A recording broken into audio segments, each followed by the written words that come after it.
The openness to experience thing, I think, is probably what leads to the combination of that with the disagreeableness probably leads to the boundary violation thing.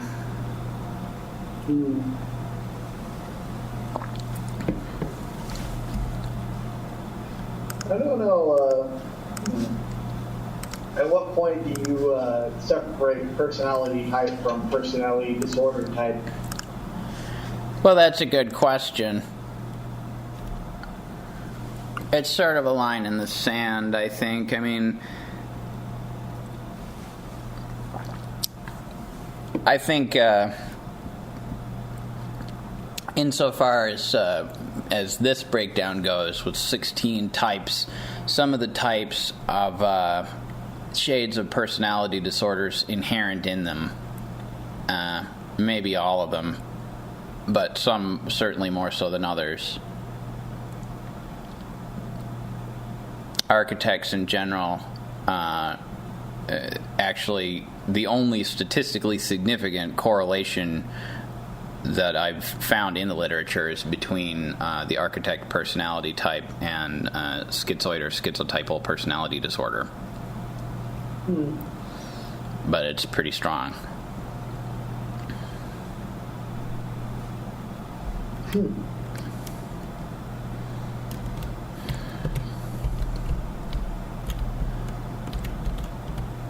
But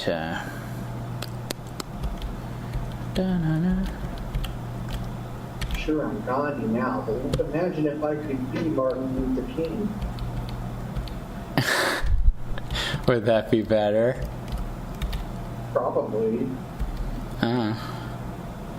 See, the way I've been retyping people now is I'll just make an equation that adds up, that adds or subtracts the different functional brain areas or personality characteristics that I'm confident that they have, and then I can sort by that equation.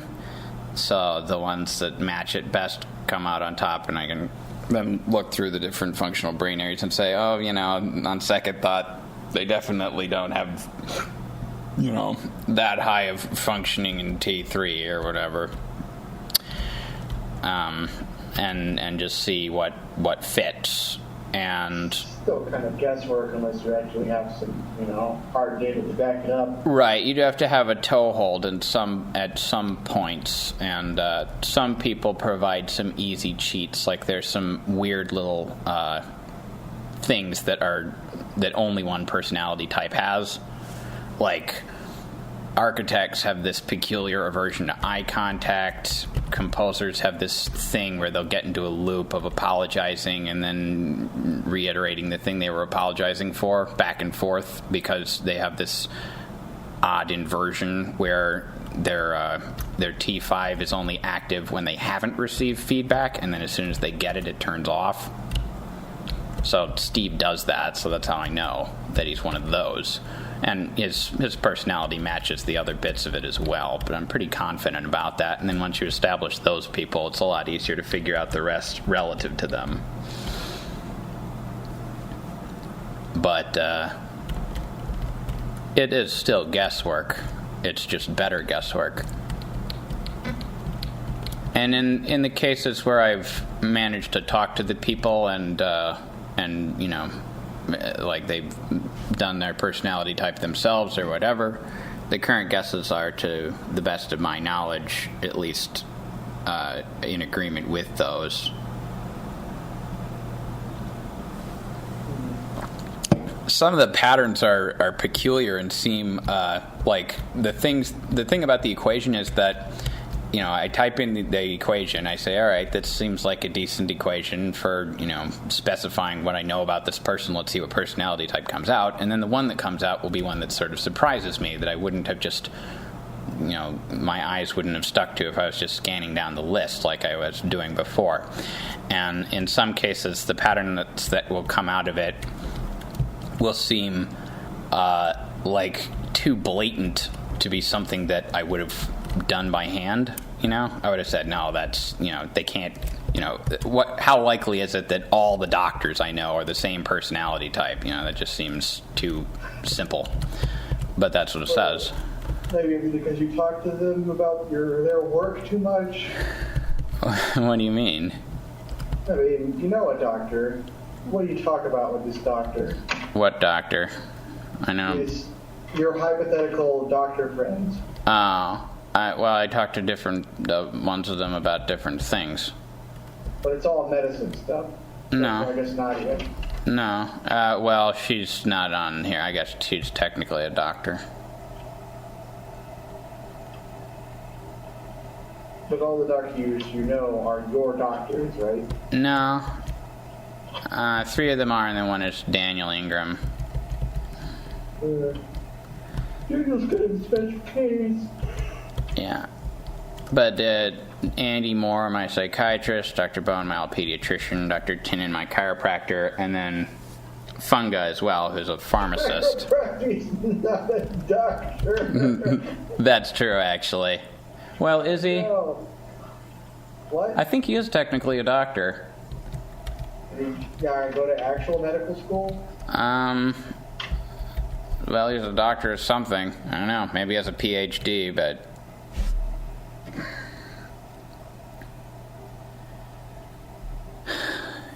He's a doctor.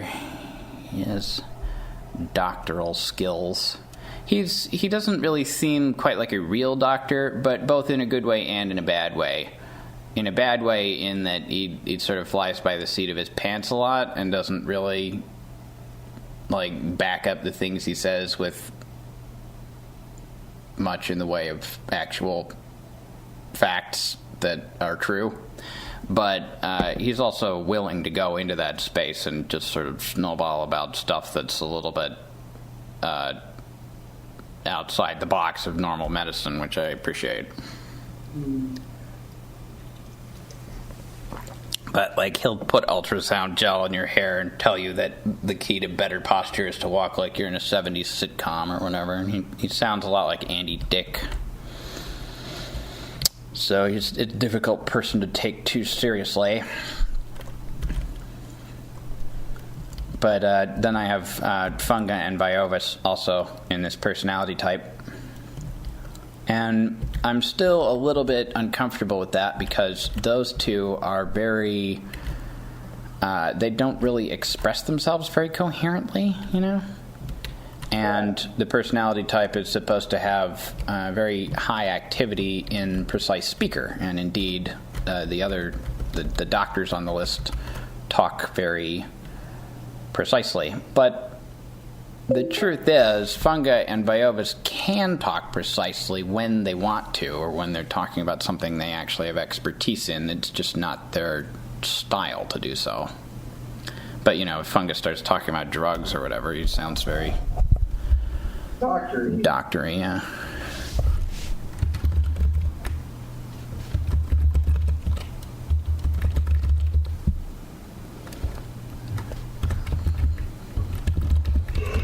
Ben. Here, can you invite Ben to this video call? Can I? How does this work? I don't know. Can you? Can you just try it? I'll try it. I've also been away for a pretty long time. It's shattering my vision for this chat to have a third wheel that I don't know. Because I'm going to turn into the third wheel. You're going to turn into the third wheel? Yeah. I don't like meeting new people. Terrible. I don't think I can invite someone. Oh, wait. I can create a group hangout. No, that's going to be a new hangout that's not this one. Yeah, I don't think there's a way to just invite somebody to well, maybe. Okay, here's a button. I'm going to try that. Is it the gray button that says invite people? Yeah. Now, last time I pushed this button, it didn't fucking work at all. But that was an on-air hangout. I've been inviting people to the video call. What are the chances that Ben will actually join the video call? And isn't he the guy with red hair that's exactly like you? What? What guy with red hair? I don't know anyone with red hair. What are you talking about? He does request cast? He doesn't have red hair. Well, I guess I'm thinking of a different guy. Yeah, he does do request cast. Who The you? guy that you talk about Magic the Gathering with? Yeah. He's not actually like me, though. He's much more agreeable. Well, he's not that much more agreeable, but he's a lot more conscientious is the difference here on this personality chart. He's polite, at least.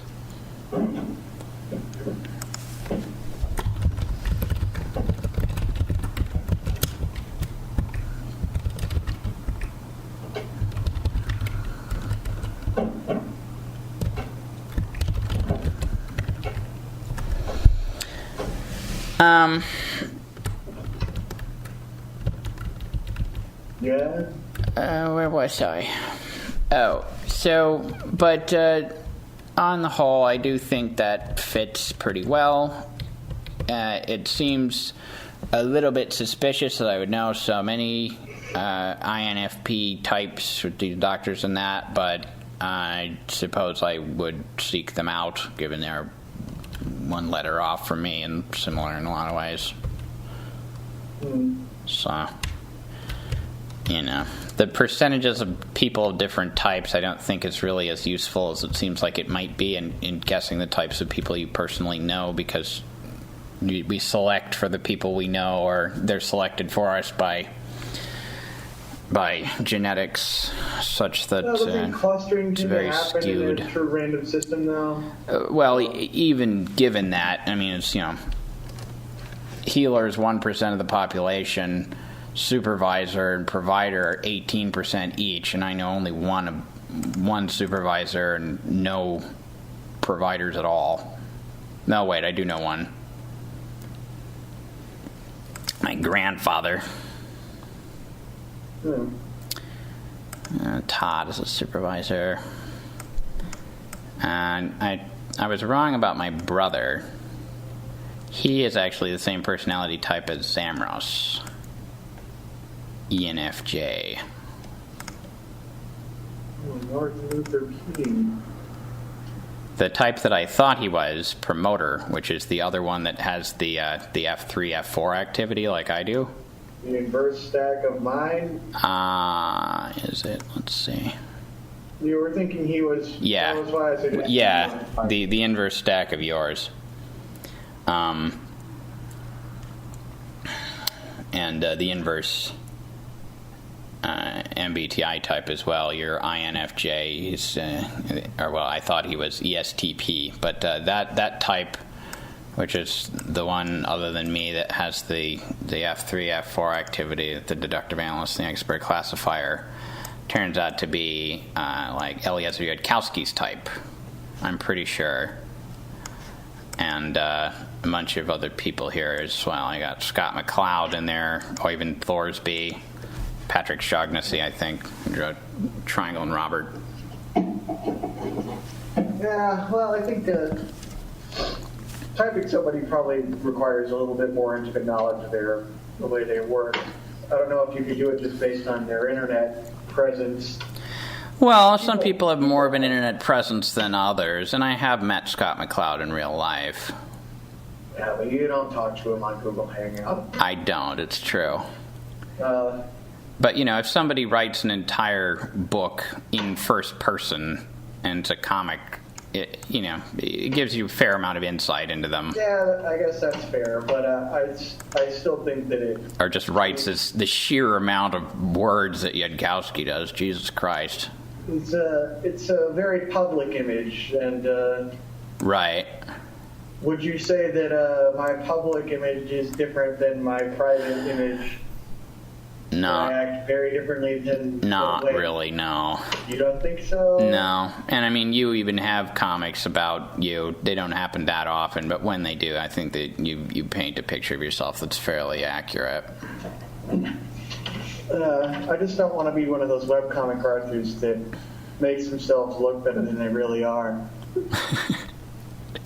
Like, who does that?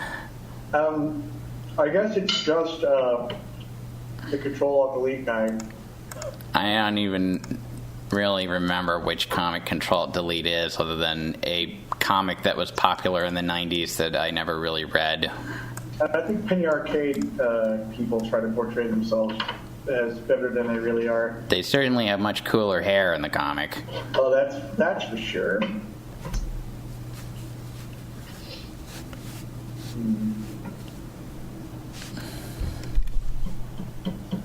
Yeah, I guess that doesn't really bother me when people portray themselves as being cooler than they are. I don't. I don't prefer it, but it's not an issue really to me. But the reason I think that those guys are promoters rather than architects is that they have a much more sort of like preachy kind of a style. Kind of not conservative necessarily, but very much kind of working to protect something or preserve some status quo or save something or whatever, you know? Like there's one of the major differences between their type and mine is that I have medium-high activity in F8, the grounded believer, and they have no activity there to speak of, peculiarly, which is sort of the inverse of what you would think. But I kind of understand how that works. It's sort of... I think that's why it comes out more directly or with more of a sort of a grating edge in like Yudkowsky's stuff, his moral agenda, because he's writing it as much for himself as for the reader, because he doesn't really have a sense of what he wants or what he believes or whatever. You know? Yeah. Well, I can sort of understand that because... I don't know, I feel like I'm going through kind of a crisis with the kinds of comics that I want to make. How do you mean? Like, I mean, I want to project, you know, like, I want to make comics that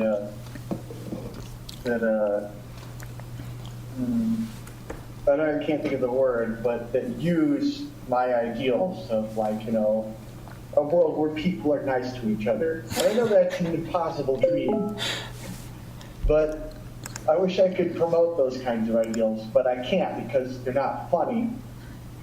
And I don't even really find the kinds of jokes that I used to think are funny to be really that funny anymore. And the kinds of jokes that I do think are funny now, nobody else thinks are funny. Yeah. Well, I mean, I kind of know what you mean there, but, like, reading your comics, I don't get a sense of your moral agenda, or if I do, it has to be inferred. You don't have comics that are in any way preachy. I also want to try to do it without pushing it on somebody, without it being, like, totally obvious. Right. And then that just makes it not happen at all. Because, like, who wants, there's one comic that really fucking pisses me off. They put it on crack.com. It's called Zen Pencils. That sounds pretty bad. It's just this guy that takes quotes from, you know, famous people, and then he ruins their quotes by drawing his comics all over it. Let's see if I can find one of the worst examples. Anyway, it's super preachy, and there's no reason for it to be a cartoon. Yeah. Sort of like Dry Bones.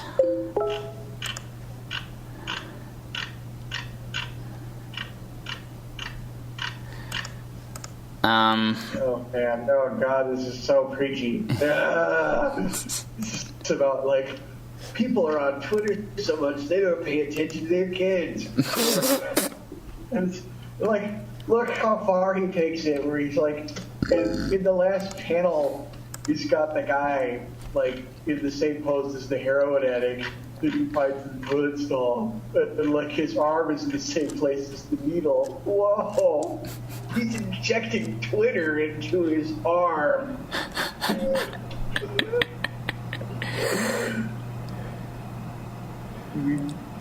The internet, the people you talk with on the internet aren't real people, right? It's just fake. Well, everything is fake. Oh, my internet connection is so bad. Okay, there we go. There never was a Hitler or a Winston Churchill. It was all faked.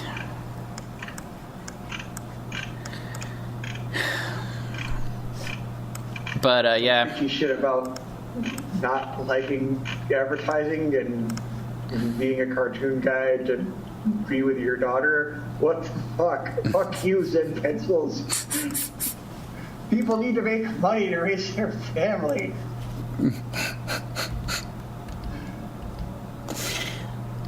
Yeah. The world needs to run. You can't just have everybody be an artist. Well, you could if there was like an outside the box art where their art involved being a janitor. Yeah, also, I mean, this is the kind of preachy bullshit that I never want to sink to, just tugging on people's heartstrings.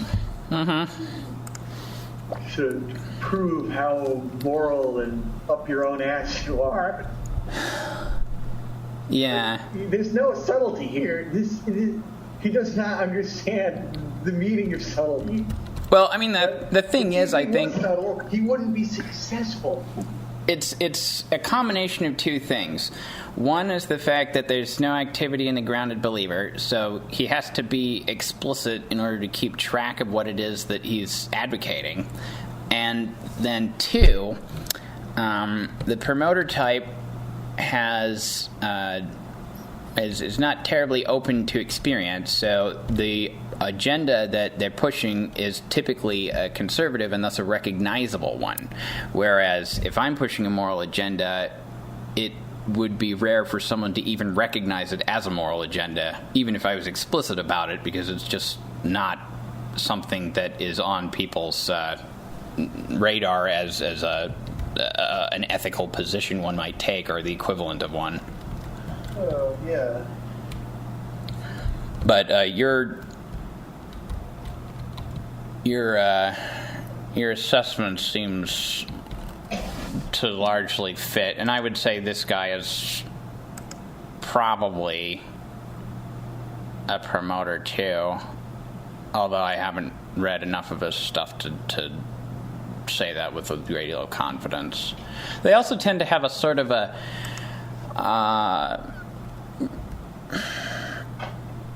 I would say a negative attitude, a tendency to focus on the negative, because they're the second most FP2 heavy type. They're all process manager and no chief judge.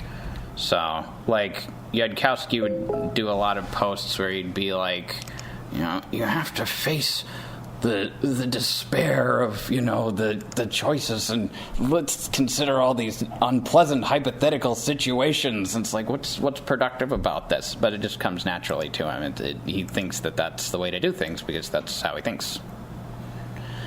Oh, sure. There's some value in it, but he doesn't really. He goes off the rails with it. And you see that in a lot of this. Okay, Ben has now installed the Google Hangouts plugin. Oh, right. And the other thing that pisses me off about the Zen Pencils promoter type guy, right, is that they push this conservative moral high ground, right? Mm-hmm. And then all the praise they get from it is like, this helped me get through such a difficult time in my life. But like, you read their stuff and it seems so trite and obvious, right? Yeah. Like, this is just the most obvious, basic, simple crap I've ever seen in my life as far as, you know, moral decisions go.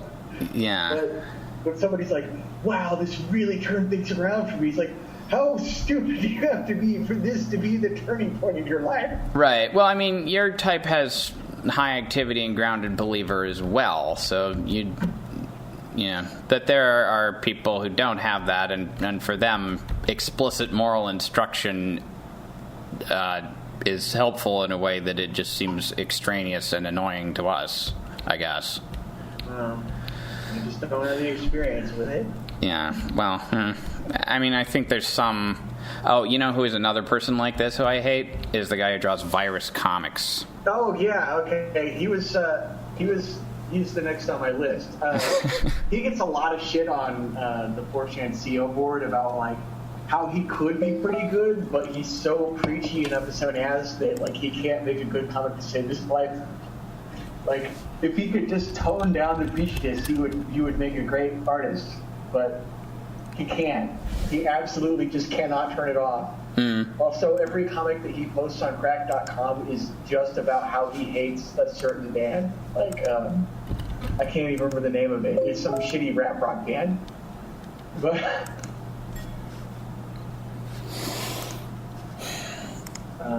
the particular comic he did that I really hated was the one about how everyone is weird. Do you remember that one? I think he's probably done multiple comics on this subject. He might have. I actually wrote the dialogue for a comic about how much I hate that comic. But, like you were saying, he just doesn't have brain activity for grounded believer. Yeah. Is what you said? Yeah. His brain just doesn't work the same way as ours. Right. Well, I mean, part of it, too, that makes it annoying is these people will advance these positions, like, with the zealotry, and then they'll just sort of abandon them or, act in blatantly hypocritical ways regarding them. Not even, like, in a deliberate way, like you can tell they're just doing it to make money or whatever, but just stupidly, for no reason. Like, Yudkowsky has this whole huge thing about how honesty was the most important thing, and then he, the way he moderates his stupid discussion forum and so on, it's all completely opaque and full of bullshit, ridiculous censorship of things, and then censorship of the censorship, and so on, and it's just this clusterfuck. Yeah. So is that a good politician personality type? I'd like to know. Yeah. I mean, well, okay, maybe not a politician, but a good pundit. Yeah. I don't think you would want this person for a candidate because they are a little too much of a loose cannon, I mean, the thing is... Somebody get this hot head out of the Fox newsroom. Like Glenn Beck, for instance, is another one of these. Yeah. You don't want Glenn Beck for your candidate. Jump from issue to issue that he fervently believes in and completely forget about it the next day. Right.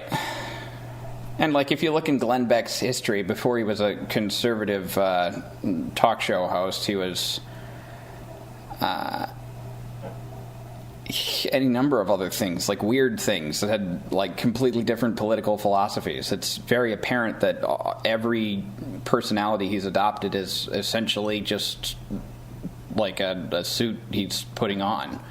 And I don't think he's doing it as a deliberate con.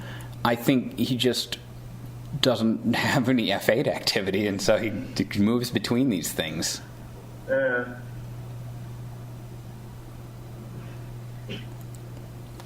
So, what's this personality type we're hating on? Promoter? Yeah, ESTP. ESTP? Yeah. Isn't that what you typed your brother as ENFJ, right? Did I? Let's see. ENFJ. Yes. That's just the extroverted version of mine. Or is it different? ENFJ.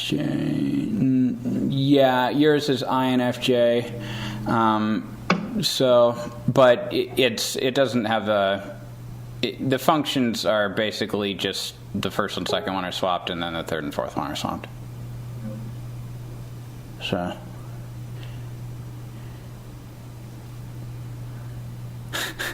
Ben is having some difficulty with the Google Hangouts plugin. My invite went to the wrong computer, and then the plugin crashed. And joining the Hangout.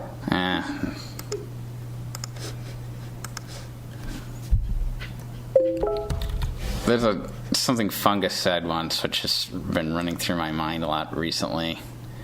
And you're just like, ugh, my freaking mom has to use the computer.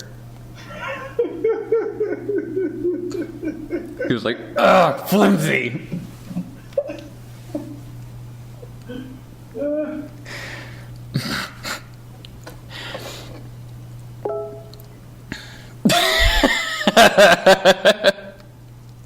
Now Ben is accusing me of making up Google Hangouts. He says it's probably not even a real thing.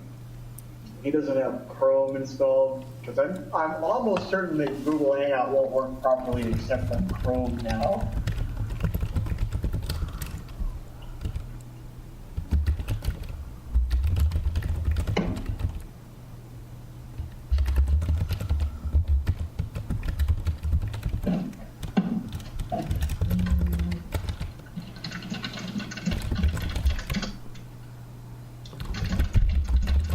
Yeah, he's trying to make Firefox do it. That clearly won't work. What's he thinking?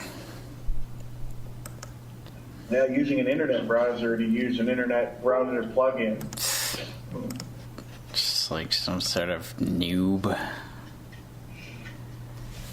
What's that haiku about noobs falling to your feet? Noobs. It's not a haiku. We could make it a haiku. That's from the Chip and Dale MMORPG theme song. Oh, right. I was watching the Zan Sayonara Setsubu Sensei. Uh-huh. You know how in that season, every time Cherry-chan is speaking, it has those little symbols? Right, whenever she uses punctuation, they appear on the screen. Right. And along with the little noise. Right. It took me a while to realize that was the pattern of that. I was like, where are these Or little the things? punctuation, I was thinking about the pattern for it, and I couldn't remember. Yeah, but I couldn't figure it out. I was thinking maybe that there's some weird, like, cultural in-joke there, that that's like a... Well, they do, they use punctuation a little differently in the way they frame it, so it's more recognizable to them. Like in certain Japanese fonts, like a period or a comma or whatnot will just be floating in the middle of the square, like that's all sort of a square fixed width font, Oh. So I think it's more recognizable to them to just have a comma floating in space, as it were. But I still don't understand why. Is it because, like, it's not proper unless you know? Well, you know how some people make how... finger quotes when they say something that's a quoted phrase? Yeah. And then some people will do additional hand punctuation, like parentheses or slashes, very occasionally. I don't think I've ever run into someone in real life who does those, but there was an Onion article about a woman who did hand parentheses starting to use slashes as well. But I imagine that this is just sort of an extension of that. It's just being more explicit in the punctuating of things in some sort of non-diegetic way. I don't know. Her whole personality is based around being proper, that everything must be done properly. So Yeah. it's not proper speaking to the viewer unless they know exactly the manner in which she's saying, or how explicit she's talking. Yeah. Cherry-chan is a good example of someone thriving in reobservation. She sees the discontinuities and everything, but she is just she has so much willpower that it doesn't make her crazy. Well, it does, but not in a way that is destructive to her personally. Not destructive to her personally. Yeah, just other things. Other things, people, her family, the entire world. She only blew up the world one time.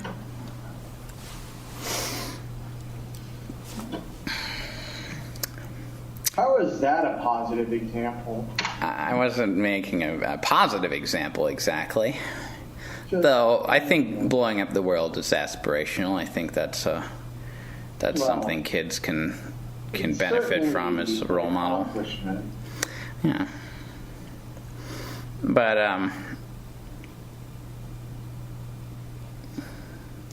yeah, GLaDOS is another one. You know how when you get back up to the level where Wheatley is trying to do shit, and she realizes that he's succumbing to the itch to test, and he's not getting enough, test addiction juice, computer brain stuff, and so that's why he's acting all weird. No, you're not even listening. Sorry, you were thinking about a turtle on a skateboard when I said that last sentence, weren't you, Carl? No, I opened Reddit and the headline is "quote unquote Jurassic Park emergence out of Venezuela oil." Finds include an armadillo the size of a Volkswagen, which is definitely going to take all of my attention away. Why the hell are you opening Reddit while we're talking? That's just stupid. Well, it's kind of a reflex. Crocodile bigger than a bus, saber-toothed tiger, featherless chicken resembling an iguana, and a 10-foot pelican. Paleontologists aim to find human fossils. We've already found spearheads. Oh, look, there's Ben. Hi, Ben. Can you hear us? It would be hilarious if he did not own a microphone. Wouldn't that be ironic? Still good enough for me, though. I don't have to type.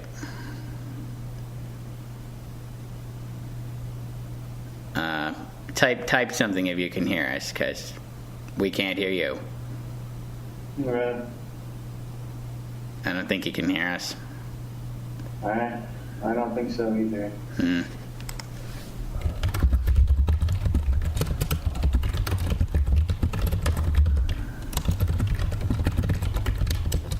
I think Google Hangout stopped muting you whenever you type. I think it only does that when you're doing an on-air hangout, maybe. Oh, is that true?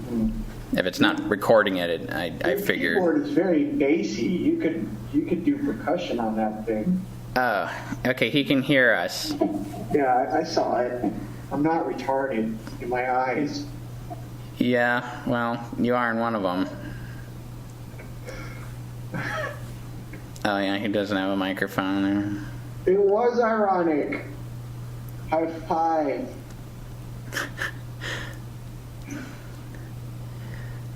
You could just. I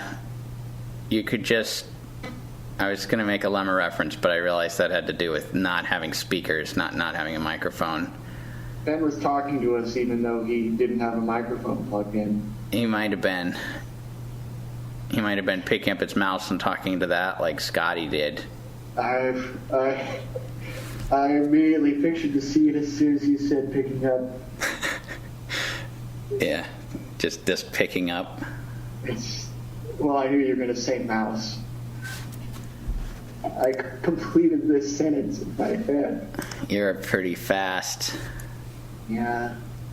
Well, it's a powerful memory. I had another thing to say. It's the only memorable... Oh, here's Ben. All right. Hi, Ben. Hello. Also, I don't have a camera thing hooked up to this. We don't either. You won't be able to see me other than that little circle picture of me. Well, that's better than we have.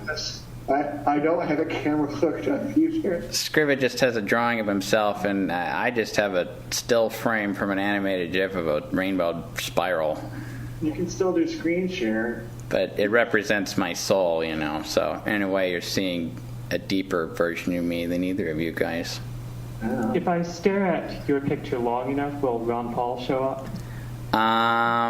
That's a good question. Not a long frame GIF. And even if it was, it wouldn't work on this. Yeah, I think Google changes avatar pictures to JPEGs.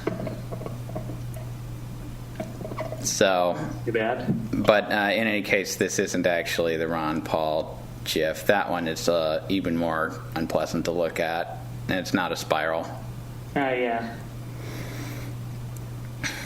Did I link you to the forum thread where somebody posts that picture after finding it in a Google image search for hurts your eyes? That's a good one. I liked how offended the people posting it were about the Ron Paul thing, and how they basically seemed to be expressing the feeling that the person who posted it should have made sure it wasn't going to change into Ron Paul before they posted it, as though that was a standard procedure when linking to an image.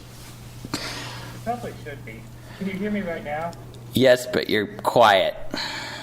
Okay. Quiet as a mouse. Let me see if I can change that. Pretty loud now. Yeah, but that's just me moving my face towards or away from the microphone. I couldn't help you because you're probably on a Mac. It's got to get all high tech on us. I don't know how those work, except that when you push the volume buttons on a Mac, it makes that duck noise, which can lead to problems if the volume up button gets stuck, plug pushed in, because it just makes this very loud quack continually forever. Yeah, That noise? On old Macs, it used to be more of a duck quacking. Now it sounds less like a duck quacking. No, I have my computer set up so that the really duck quacking sounds are from AIM. Oh yeah, AIM still works. Somehow in my mind, I feel like AIM just broke completely, but I guess it's just the old version that broke. I was talking about this with one of my other friends. He says, yeah, I only have AIM installed so I can communicate with like one or two people that I refer to as AIM nerds. Yeah, won't get off AIM. Yeah, it still works just fine, but for some reason hardly anyone uses it now. Yeah. It's like IRC. Yeah. Well, lots of people still use IRC, to my understanding. Not many people I know. I don't talk to anyone on IRC just because I don't like group chats. Speaking of which, goodbye. I'm just kidding. See, I kind of like group chat, but I mean, I like group chat the way it used to work in Gmail's chat, where you could actually make it work. What do you mean? Well, right now, if I want to invite people to a group chat there, most of them have that section X'd out because they're on a different version of Gmail's built-in chat. Right. Or they're on Google Talk, the standalone program, or the now unsupported app for some Android device or whatever. Yeah, I missed the time less than a year ago when I could just bring random people I know into a group chat. Yeah, I've actually been painlessly without them even realizing what was going on until it's too late. I've actually been vaguely considering today and yesterday making my own sort of not a chat program, but just a chat page on the internet with Ajax. You're talking about making a chat room, like a chat room. I would like to see that. The vice principal mentioned you. Like where he has a chat party on his own website. He's like, nobody came to my chat party. No, I don't think he actually made the chat service he was using there. There used to be you could get a JavaScript thing that you could just plug into your shitty GeoCities page. Yeah, this would be. I mean, even then, though, that's still routing through some sort of central server or something, if it's JavaScript. This would be using Ajax. I actually have a page that does the bare thing of Ajax, so I could pretty easily snowball that into a thing where two people could talk to each other through a box on a website. And they would just be incredibly minimalist and just have a box for talking and a box where you type and crap. But I don't really have a specific function in mind for it at the moment. Why not just set up some IRC channel somewhere and get people to join that? Because I don't have as much control over that, and IRC has all sorts of bullshit I don't want in my chatting. I prefer it if it has absolutely nothing else going on, because people don't believe that they're actually talking to a real person if there's not a bunch of the usual chat client bullshit happening. Like, I used to have a thing on my website where people could talk to me through Chatango, which is a little Flash. It's like the Flash equivalent of the thing Scribbit was just talking about. But in order to make people not realize what it was, I covered it all up, all the controls and everything, with just images using CSS. And so all that was left was just a box with words that would appear and a box where you typed in, and you didn't even have a visible username because the usernames were white. And people could not believe that they were talking to a real person. I think mainly because of the interface. But it would be... Were they talking to a real person? Yes, they were talking to me, but I would sometimes use AutoHotkey scripts, and I would reply a lot faster than a real person usually would because I had it set up so it would make a dink noise, and I could just alt-tab over and press, H semicolon, and it would say, hello, welcome to blah, blah, blah, or whatever. And, but yeah, they screwing up people's expectations is very valuable, I think.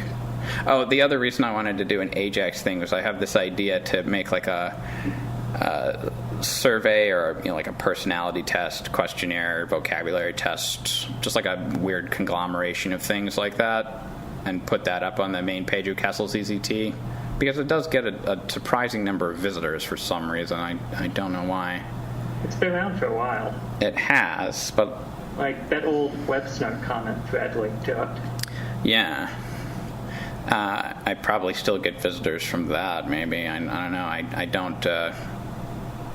I probably record where my visitors come from, but I don't look at that information.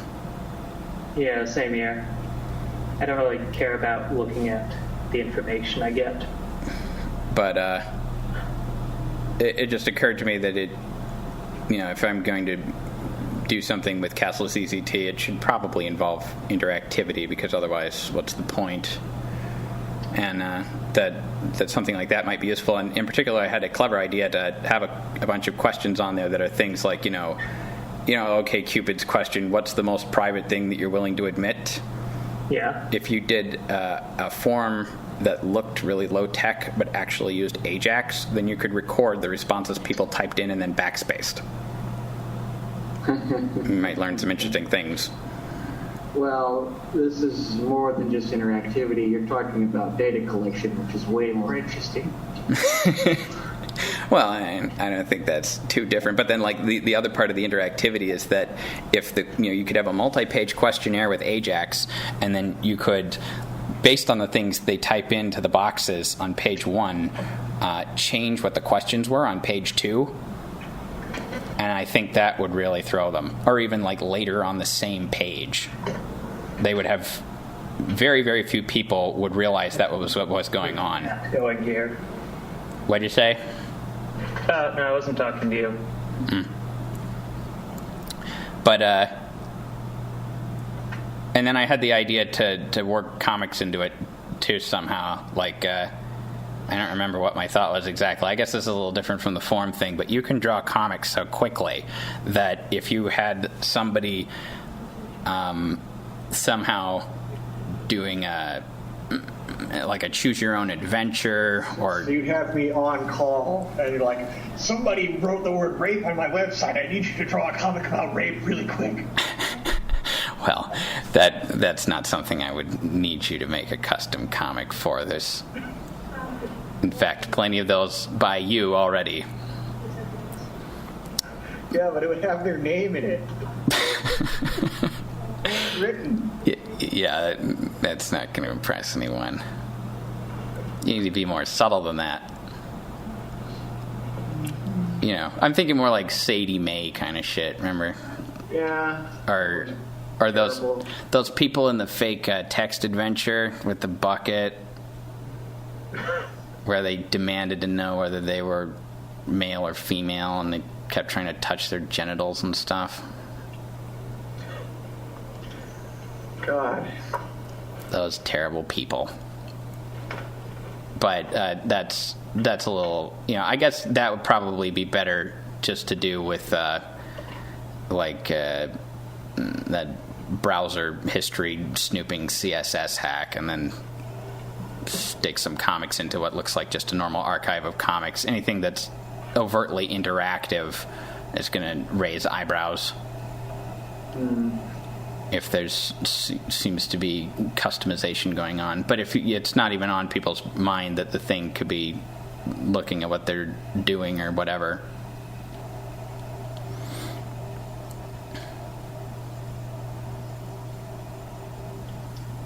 We lost Ben.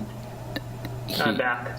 He's back. What were we talking about? I feel like we need to figure out To make I don't some know. fake chat room. before There was that. a I fourth mean, person behind Ben, so I had to make sure that I yelled the word rape as loud as I could. you didn't really yell it as loud as you could. I don't think I heard that. Good. That might have been during the transition from headphones to not having headphones on. Or possibly after that. Maybe You had headphones on, you cheater. maybe I have headphones on now. maybe Hangouts just assumes you were typing whenever you say that. Yeah. Remember when I downloaded a bunch of pictures of logos with things that related to grapes and removed the G's? No. Yeah. That was a good waste of time day. Very clever. But no, what were we talking about before my stupid forum Ajax thing and I chats? think and that's when I came in. Yeah, I mean before you joined, it was some. No, I don't know. We were talking about Myers-Briggs personality types. Oh, right, yeah. The promoter and how much we all hate the promoter. Right. Well, I mean, I like Scott The McCloud. promoter. The promoter is the one other than my type that has the high activity and deductive analyst and expert classifier. It's ESTP.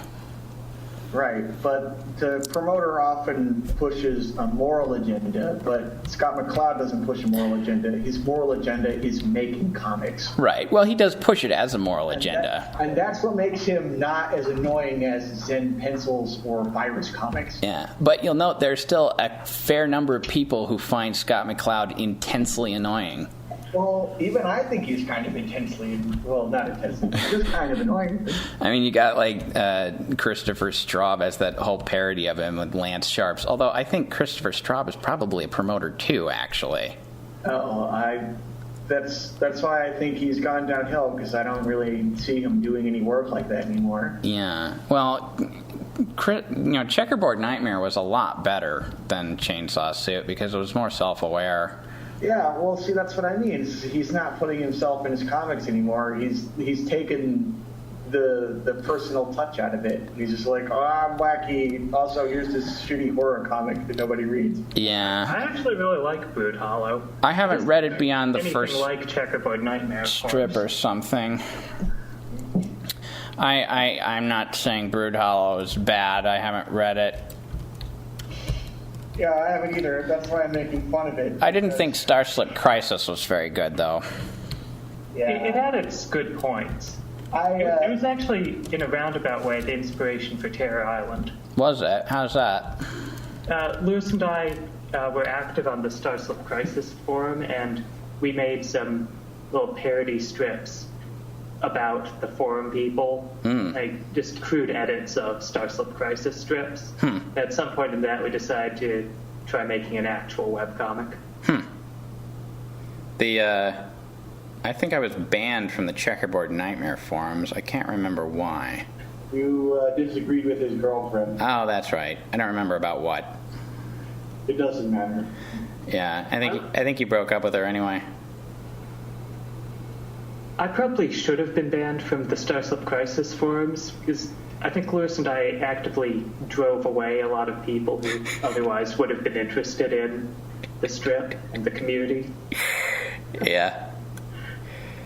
Yeah, you're probably a lot better at not getting banned from things than I am. It is pretty rare. Though I guess it depends on the thing. Like, the ZZT IRC chat room is so perversely administrated that somehow. Like, I remember one time I wandered in there after having been gone for months, and because I was talking to Lemmer, who was just typing a bunch of S's at me. And I was like, what the hell's wrong with you? Are you a snake now? And he said, I just got obsessed with putting my left finger on the S key and my right finger on the Enter key and alternating them.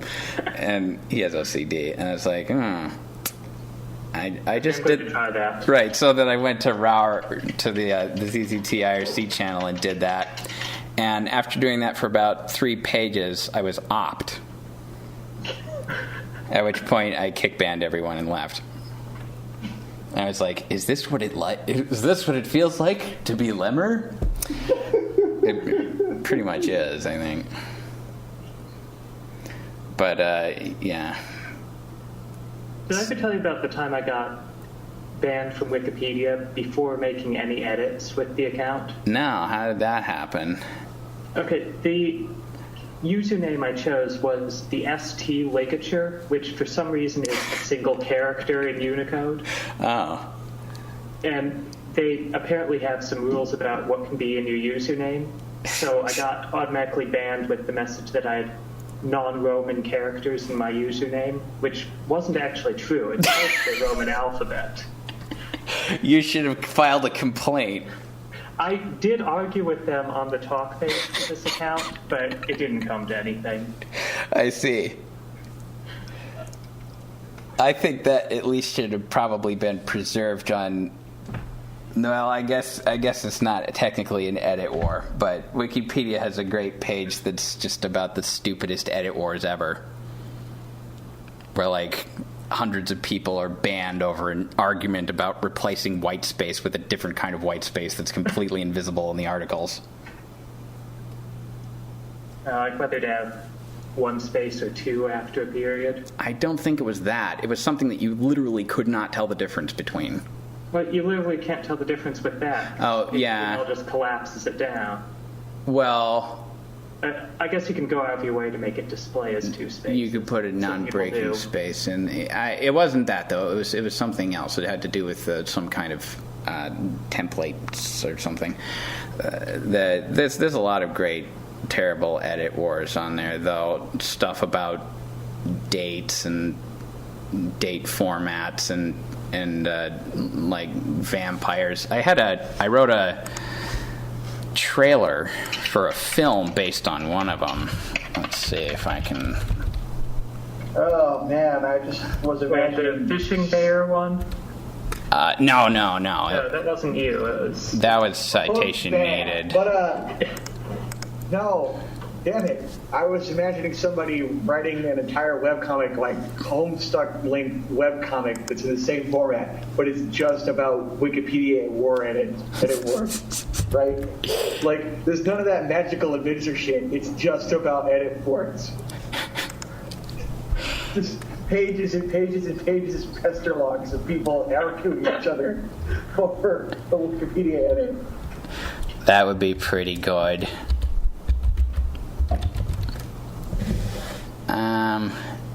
Edit warring over non-existent waterfowl. Let's see.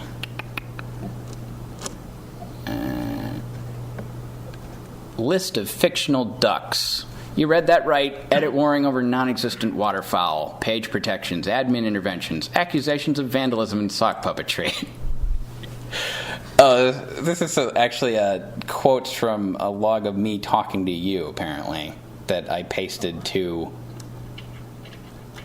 you. Guess the locus of dispute for the edit war over Talk Lolicon. Not the Lolicon article, the talk page for the article.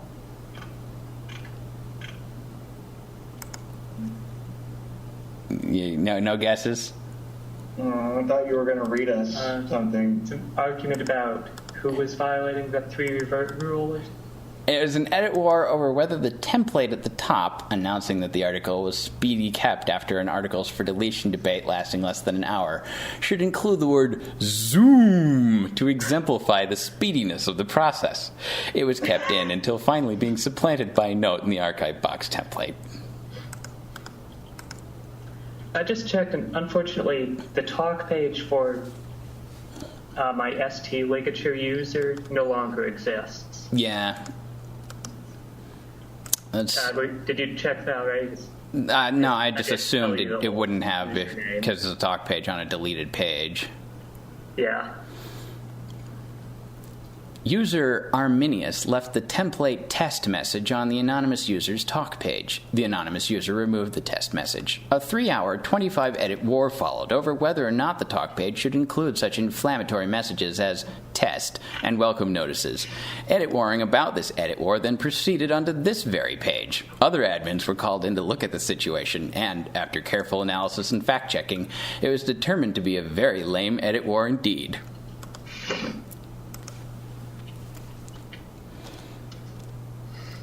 This isn't even the one I'm looking for, though. All right, well, fine. I don't care anymore. Why were we even talking about that? Oh, right, because of getting banned because of promoters. So the promoters that I have on my list here are my grandmother, Scott McLeod, a guy named Oranger from the ZZT community, Yudkowski, Oyvind Thorsby, I think, and Patrick Shaughnessy, who draws Triangle and Robert. And the criteria by which I'm thinking these people qualify as these things are basically that they seem to have the same kind of methodology of thinking as I do with the deduction and classification and such, but they're preachier or more conservative in some dimension. I'm not very sure about Thorsby. There's a number of confounding factors there. One is Axtell Space Spy is arguably kind of preachy about evolutionary psychology. It's very preachy, I think. It's gotten more so lately. It took a turn for the preachy, but he's also fairly autistic and foreign and has no expression of his personality outside of his comics. So I'm not entirely... Have you read his posts on Tab? What little of them there are. No, he posts there a lot. Does he? Yeah. He's run some good forum games. That's not what I remember. Maybe I'm thinking of the Time Fan forums. Oh, yeah, he doesn't post there very much. But I think the Truth and Beauty Bombs forum. Yeah, but his request with the animal stacking is the kind of request that I would have written if I was actually writing requests from scratch rather than repurposing yours. That was a good request. It was. Yeah, he's actually sent a bunch of requests of similar quality. A lot of people have sent in a lot of requests, but his are consistently good, which is unusual. Mine aren't consistently good, are they? No. No. No, I don't feel it's an insult to tell you that. I feel like it's what you would expect. Well, it's due to the manner in which they were created. Yeah. Oh, it's not your fault, right? Well, it is my fault, but it's on purpose, sort of. It's not in spite of my efforts to make them not be bad, I guess I should say. No effort was made to make them be not bad. Right. Just to make them at least entertainingly bad. Did he succeed in that? I would say so, actually.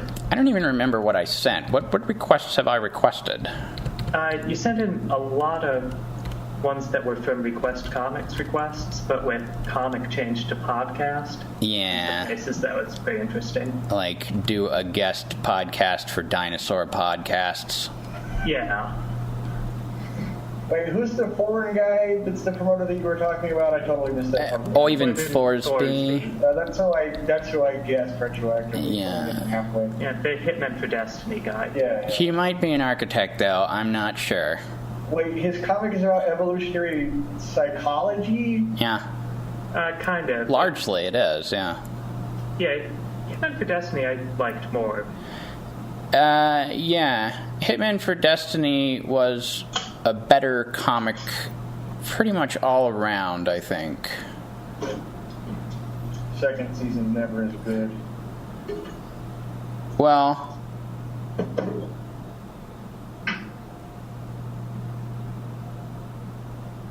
I don't know. It's They both had a kind of episodic structure to their main storyline. That was interesting. yeah. Like with Hitman for Destiny, there are so many prophecies. Here's one. Right, and they would go and visit a world and visit another world, and each world had some weird thing going on with it. But it was the episodicness was a little bit less cut and dried in Hitman for Destiny. There were a lot of weird places in between the cracks of things, which was what made it better.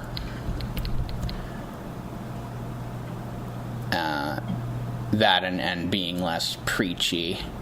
The preachiness wouldn't really bother me, except that some of his evolutionary psychology is wrong, particularly the parts about humor, which ironically seems to be the preachiest about,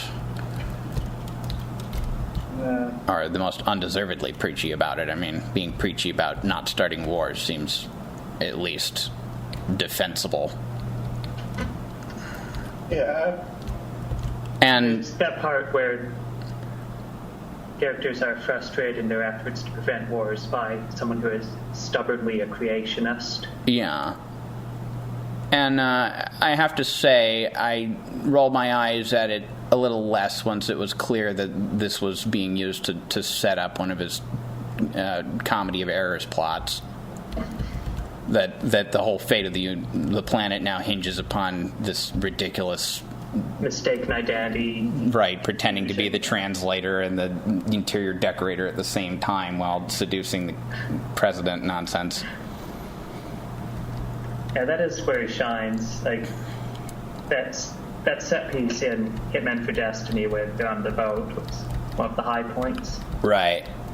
That I think my favorite parts in Hitman for Destiny were the part where the invisible castle was turned on its side because the entire world was just turned sideways. That's one of the things I often think would improve things, is just turning the entire thing sideways. Like, I often suggest to Steve that would improve World of Warcraft. He doesn't agree with me. So it's nice to see someone actually go through with that and figure out the consequences of it. The bit early on where Bianca is fighting those stripy guys and the green furry guy in the house with all the living portals running around. I am not describing it very well because it was confusing, but...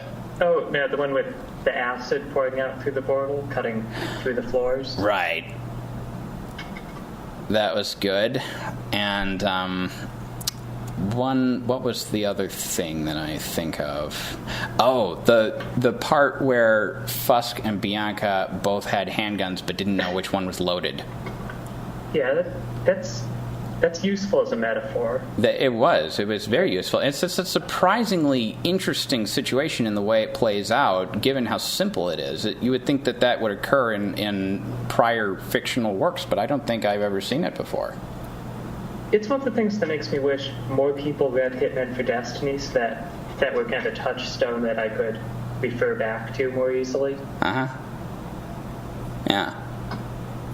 Yeah, I referenced that in the recursive simulation loop in Poorly Planned Comics, and I was comfortable doing that even though most people wouldn't know what it was about, because I was trying to make the blue strip seem like it had a lot more to it than it really did, and making references to things people don't recognize helps that, even if it's not actually something in the blue strip.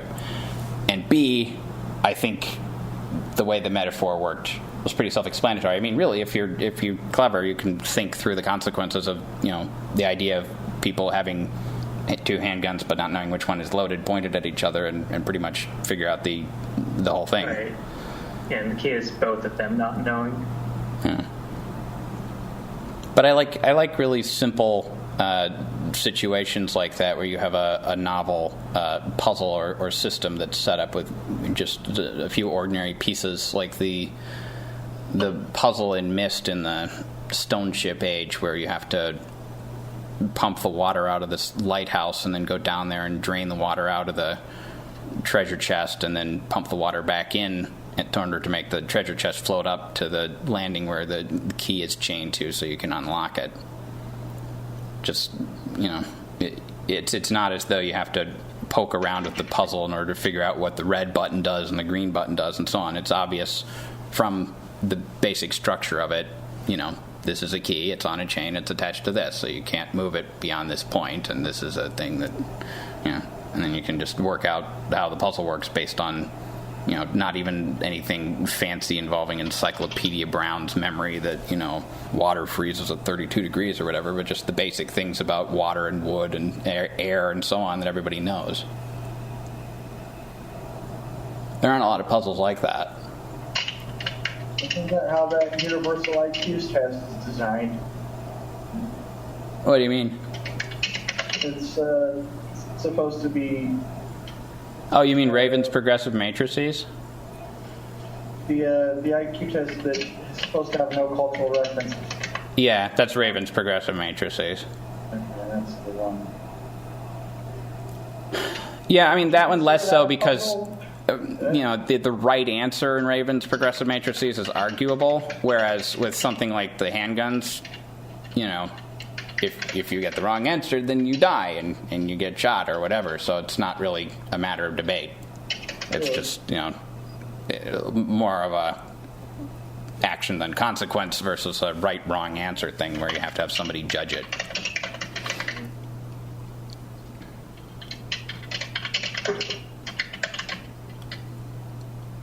I get a really high score on Raven's progressive matrices, but I'm not really that big of a fan of it.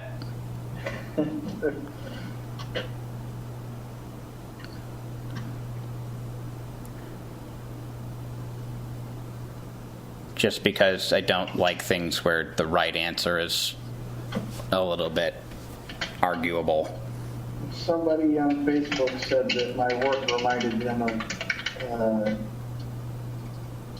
that guy we all like, Brad Neely. But he doesn't know who Brad Neely is. He's only ever seen China, Illinois on Adult Swim. So that's what he called it.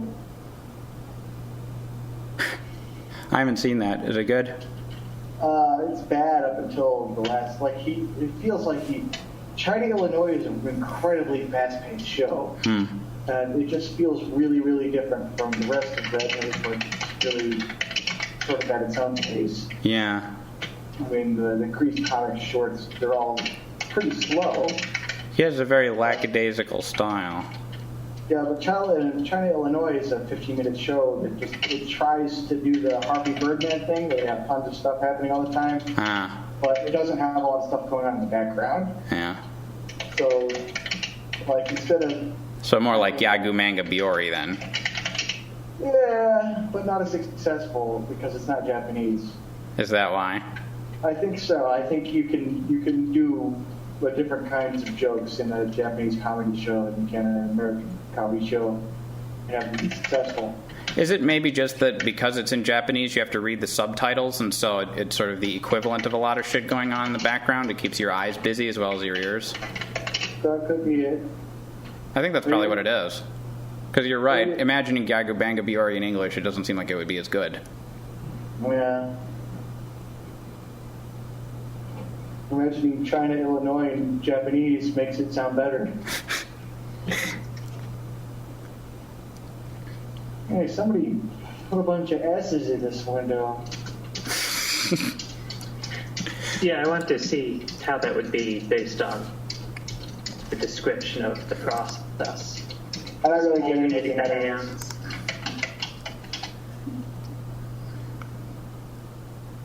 Well, now you know. Yeah, it feels kind of nice, but it gets old after a little while.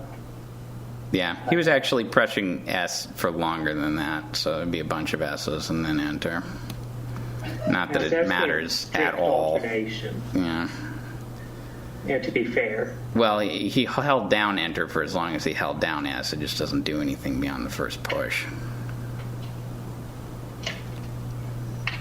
Oh, like that. Yeah. Except clearly those don't match, so. Right. He would often continue doing something like that until he got a certain number of them in a row that matched the same length. Like I would link him to some MP3 and he'd be like, all right, listening, and just going like that for pages. And then at the end he'd be like, I didn't catch a lot of that, funnily enough. And I'm like, I can't imagine why. Yeah, he was the last person who I talked to on AIM. I don't use it anymore now that I don't talk to him. But the benefit of AIM was that it was a lot easier to send images. But that was links to images. Right, but that was gradually broken by the new AIM and their extra image window that had images in it instead of them being just embedded in the chat. And now Google Talk lets you stick images in there, and I've just gotten a lot more used to just uploading images to things and linking them. And yeah, AIM might be the better chat program now, but they all just link to images. To be honest, I don't really think most of the image sending that I used to do on AIM was very productive. It was mostly just sort of a spammy way of passing the time.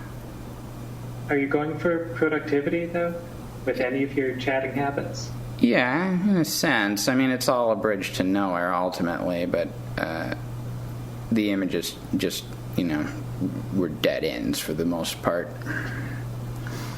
There's no future in seeing things. There's no future in just linking people to images without much context and having them not reply. So, but, so we thought of some other promoters while we were saying that, though. Who were they? There was this... What's Ben's favorite anime? Why do you ask? I was asking my boss, but he couldn't give me a straight answer. See, I haven't seen that much anime. I saw the first 4 episodes of Fibrain recently and really liked it. What was it? Fibrain. Fibrain, I'll spell it out in the chat section. Don't listen to him. That's terrible. You might remember my... Listen to it in a language that you're somewhat fluent in. Oh, well, there were subtitles, also in Russian. Yeah, when I watched it, the subtitles were in English. Well, I guess I'll try that. That's the, It's the one about... Yeah.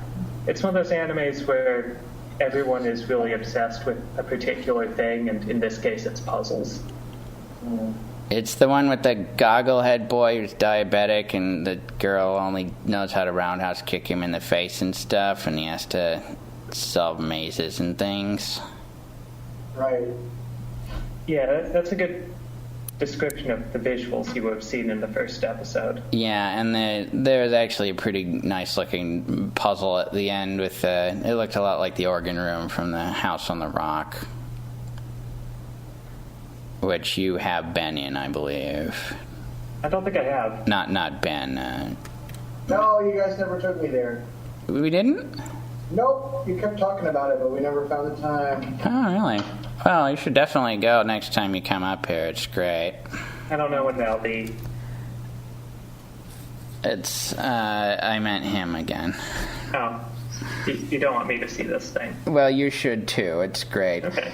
The House on the Rock is, it's a famous... Wisconsin's only tourist attraction? It kind of is. Well, I mean, there's the Dells, but they're a fakey, made-up tourist attraction that just exists to be a tourist attraction. The House on the Rock at least has the seed of something that wasn't. It was a piece of architecture by Alex Jordan, a renegade student of Frank Lloyd Wright.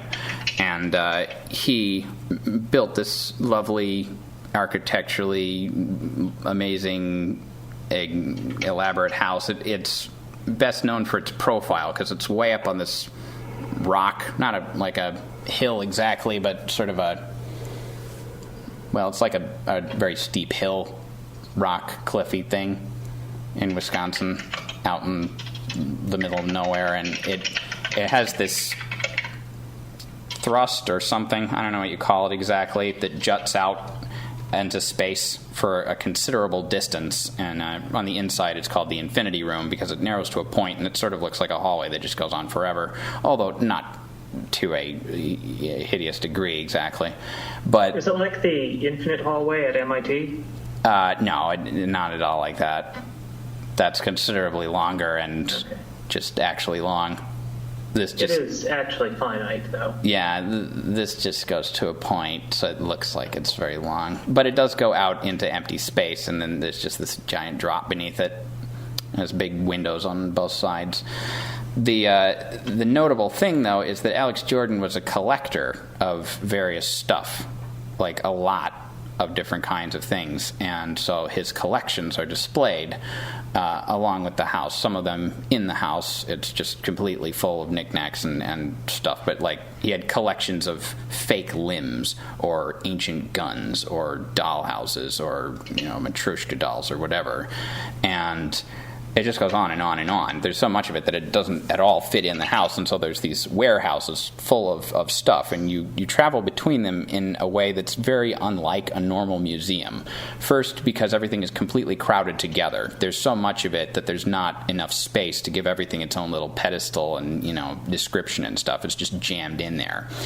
And second, because in a normal museum, you have a sense of, here's the museum, we have this wing for the Impressionists and this wing for the mummies and whatever, and you sort of choose where you want to go and how much time you want to spend in each area, and, you end it when you feel like you've thoroughly enriched yourself or whatever.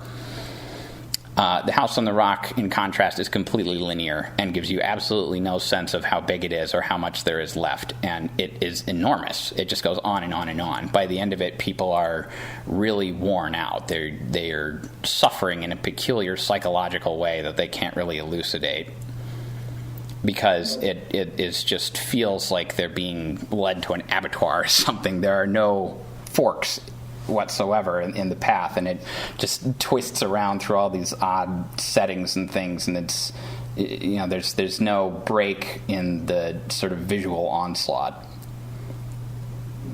It's a big indoor hike. Yeah, your feet get tired as well.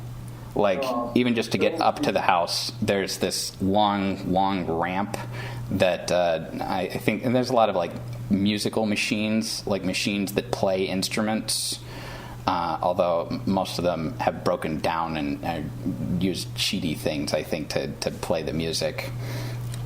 Well, some of them do and some of them don't, but the one walking up the ramp plays Ravel's Bolero, which is sort of appropriate to the thing as a whole.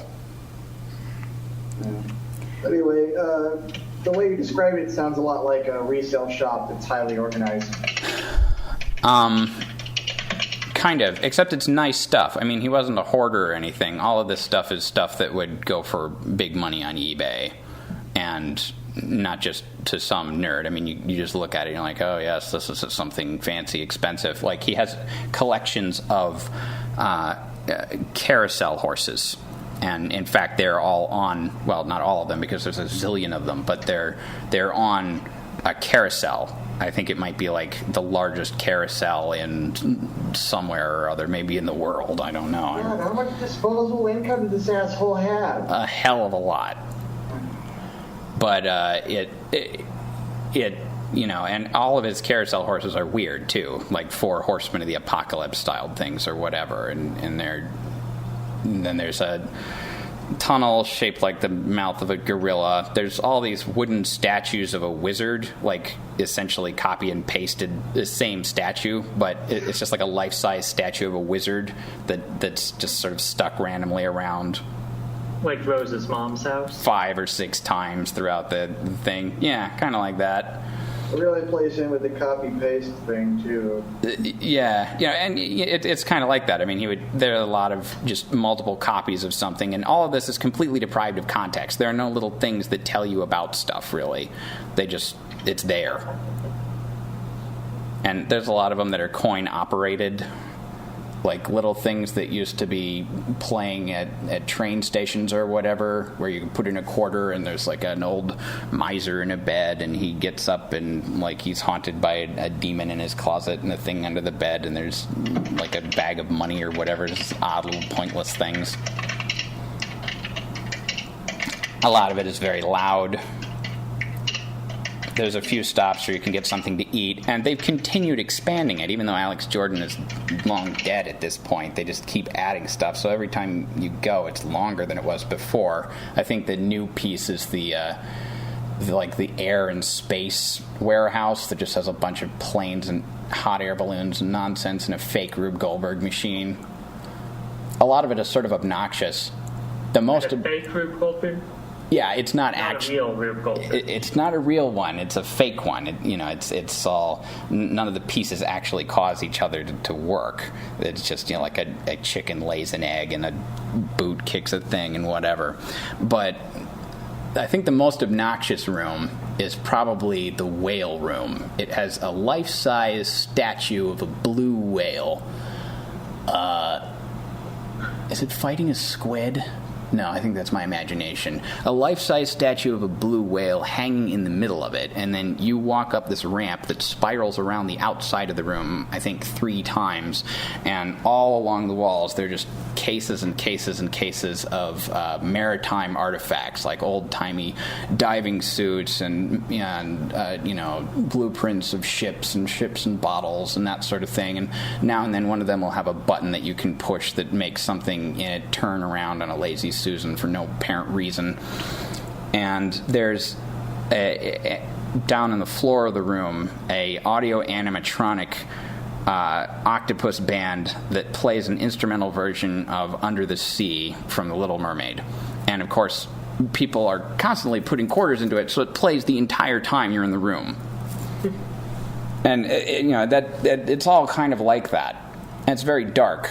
And there's just this giant whale next to you at all times with huge teeth and stuff, and it's like it's eating a boat, and there's a guy in it.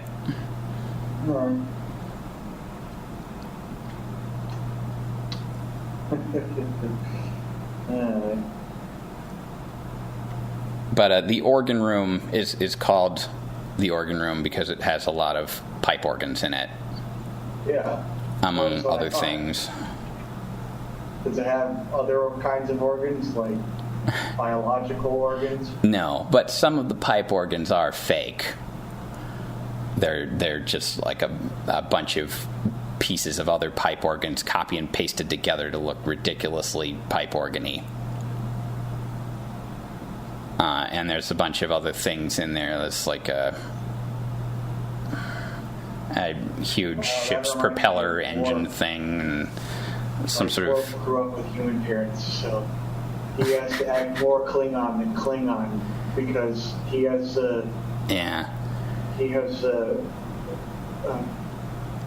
his view of Klingon culture is a caricature of what it's actually like. That's what he acts like. Yeah. He wants to be a true Klingon. So this pipe organ is like, it has to act like a caricature of a pipe organ, or else he won't be a real pipe organ. But that's what Texan culture is actually like. Yeah. Yeah, there's something admirable about that, admirable about the parodies that are more like the original than the original is. The copy paste bloated exploded pipe organ thing is that's something I do a lot. I'll take things that are already sort of ridiculous and cobble them together into something even more ridiculous looking that looks like I found it somewhere but I actually didn't. Sometimes it'll be reasonably transparent. Like I'll just take a bunch of silly organization charts and mash them together into one bigger, sillier one. 2 organizational charts in 4. One of the last projects I did before I gave up ZZT was I was going to remake my version of Town of ZZT that I sometimes upload to zzt.org in place of the real one to be completely linear like the House on the Rock is. That was one of the things that was that really inspired me about Viovis's games, is they were so linear. I mean, they weren't even really games. It's like he just had no respect whatsoever for the concept of a game. I think that's really, really more concurrent with his more recent work. No, I mean, think about like poorly planned, purposely protected dynamic visualities. It's not a game. Yeah. It's just this sequence of boards that say things on them and have pictures or vague scribbles resembling pictures. Now and then there's a guy you talk to who'll say something like, "Hi, my name's Ack." And then you go into a passage and you go to the next board. And then, eventually you win somehow after doing nothing. And then it's like, now go here to see the art. And then there's a bunch of art boards. But it's exactly the same as what the ostensible game was. There's no difference in gameplay between the part of the game that happens after the game has ostensibly ended and the part where it's happening. Right.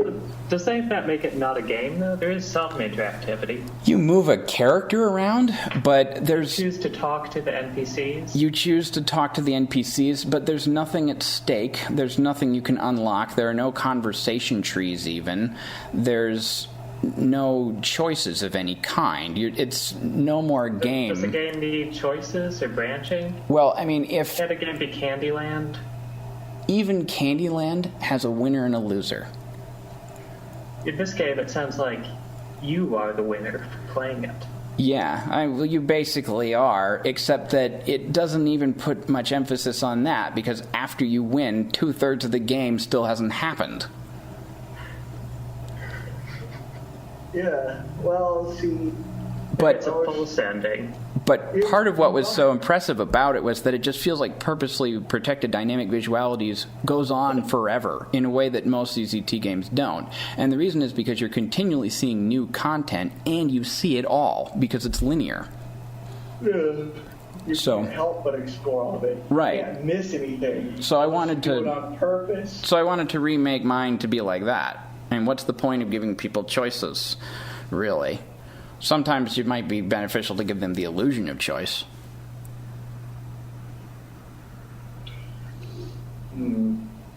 But, Homestuck is the same thing. It pretends to be a choose-your-own-adventure game, but it's not. It's completely linear. It did a better job at it when he was still taking user suggestions. Well, it doesn't pretend very hard. Sorry? About 16 minutes still on the timer. What are you making? Noodles? I'm back. What are you making? What? What are you making that you're timing? Oh, no, that's for checking on laundry. Oh, laundry. I thought you was timing this conversation. I guess you're making laundry that's clean. Gone over. What is his name? The guy who draws virus comics, I mean. I guess I can't use that pronoun to refer to something from so much earlier. His last name is Rowan Tree, isn't it? Yeah, Rowan Tree, something like that. Sounds fake. Most names are fake.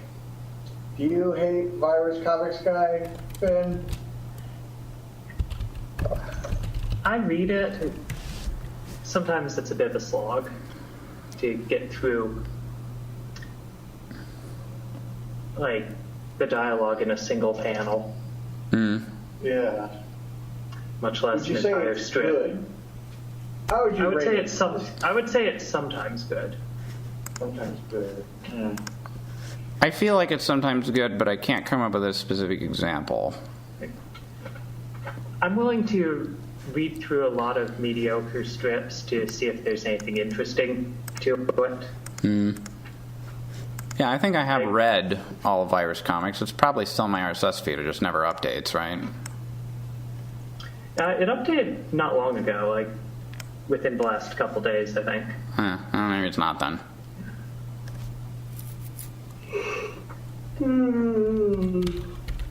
Okay, have you read through all the Boston and Sean strips? I've never even heard of that.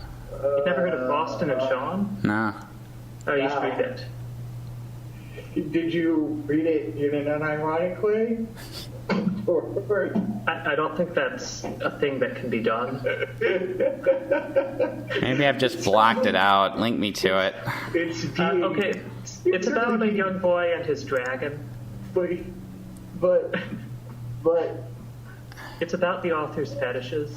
Oh, yeah. Okay, I have seen. I don't think I've read all of that. No. You should. what's for dinner, Dad? I don't know We're looking why. at it. They invented lawn. Oh, no, you want to start with the original version, not the reboot where Sean is a kangaroo. That's the only one that ever gets posted, though. I mean, neither one's getting updated anymore. I like the. The Boston Sean Classic, I think, has a better feel to it. I haven't read all of it. I've just seen a lot of them posted around. I feel like I'm already familiar enough with that kind of thing just for random contact that I don't need to deliberately seek it out. There's a lot going on with it. It's a learning experience. Like, the relationship between Boston and Sean changes every time it gets explored in interesting ways. I thought it was one of those kinds of comics where nothing is really consistent. Is that what it's like? Because I've never actually read the whole thing. Kind of. I feel like the author had a consistent world-building thing in mind, but was incompetent at expressing it. It's basically what Humanimals is a parody of, right? That style of strip. More or less, yeah. Where everyone is friendly and cheeky all the time, even though everything is obscene and awful. Yeah, all the conflict in it is kind of vague, and it's unclear what's actually at stake. But it's vaguely sexual at all times as well. Oh, yes. I don't think anyone has sex in it. It's never that Well, that would be unencumbered by. Yeah, I mean, people actually having sex is essentially too straight for a comic like that. No, this is more things like Sean being magically transformed into another dragon and then forced to eat a lot to get fat. Right.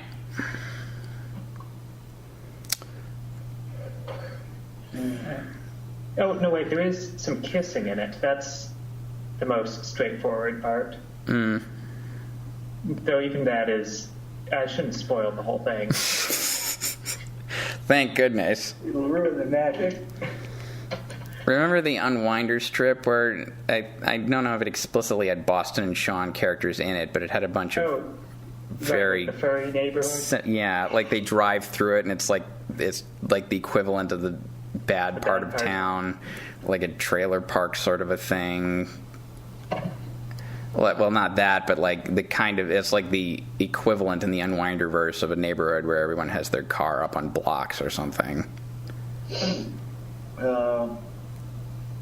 That reminds me, I need to watch more of Trailer Park Boys. I only saw the first episode.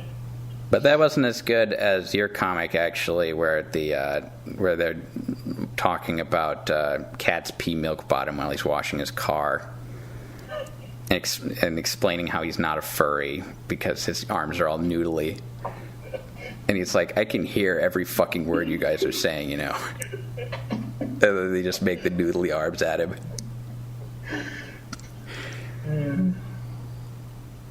That was a good comic. It's hard for people to get. Yeah. It's funny for me to see Cat's pee milk bottom in that kind of a context because I'm used to him simply being drawn in lieu of what I asked you to draw. Why are you guys asking Matt to draw things for you? Well, because he draws people Very demanding. a lot better and faster than I do. No, I think it's way beyond that. I think it's another layer of deceit between you and your reader. That's more interesting. That too. I mean, there's definitely a dysfunctionality in it that I exploit. It's difficult for me to conceive of how often I would ask you to draw things if you simply did so in a helpful manner. Helpful manner? Are you telling me I'm not helpful? But I think really the main part of that, though, is that I am such an asshole to work for that I feel like employing someone who's not an asshole would lead to a problematic asymmetry. Yeah, you just feel bad about it then. Yeah. That's why I think you can feel bad. That's why I don't ask my brother to draw things.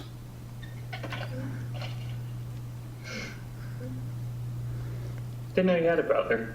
Yeah, well, sometimes it's his sister. It depends on the context and whether I'm being particularly lazy in my fictionalizations of my real life relatives and friends. But he or she draws actually extremely well. I was saying to Scribbit earlier on that he's sort of like one of those surrealist painters who only paints like 5 different things in various combinations, but he doesn't paint, he draws. His things are mainly large deep sea creatures like whales and giant squids and things, and firefighters in full firefighter gear, including the face mask, and sometimes chibi firefighters. But that's like all he draws. His brother is also a firefighter? Yeah, he's also a firefighter. Oh, cool. And a playwright. They say you should draw what you know. And an improv comic and world traveler and, I don't know, dog walker, astronaut, whatever. He's very active and highly athletic.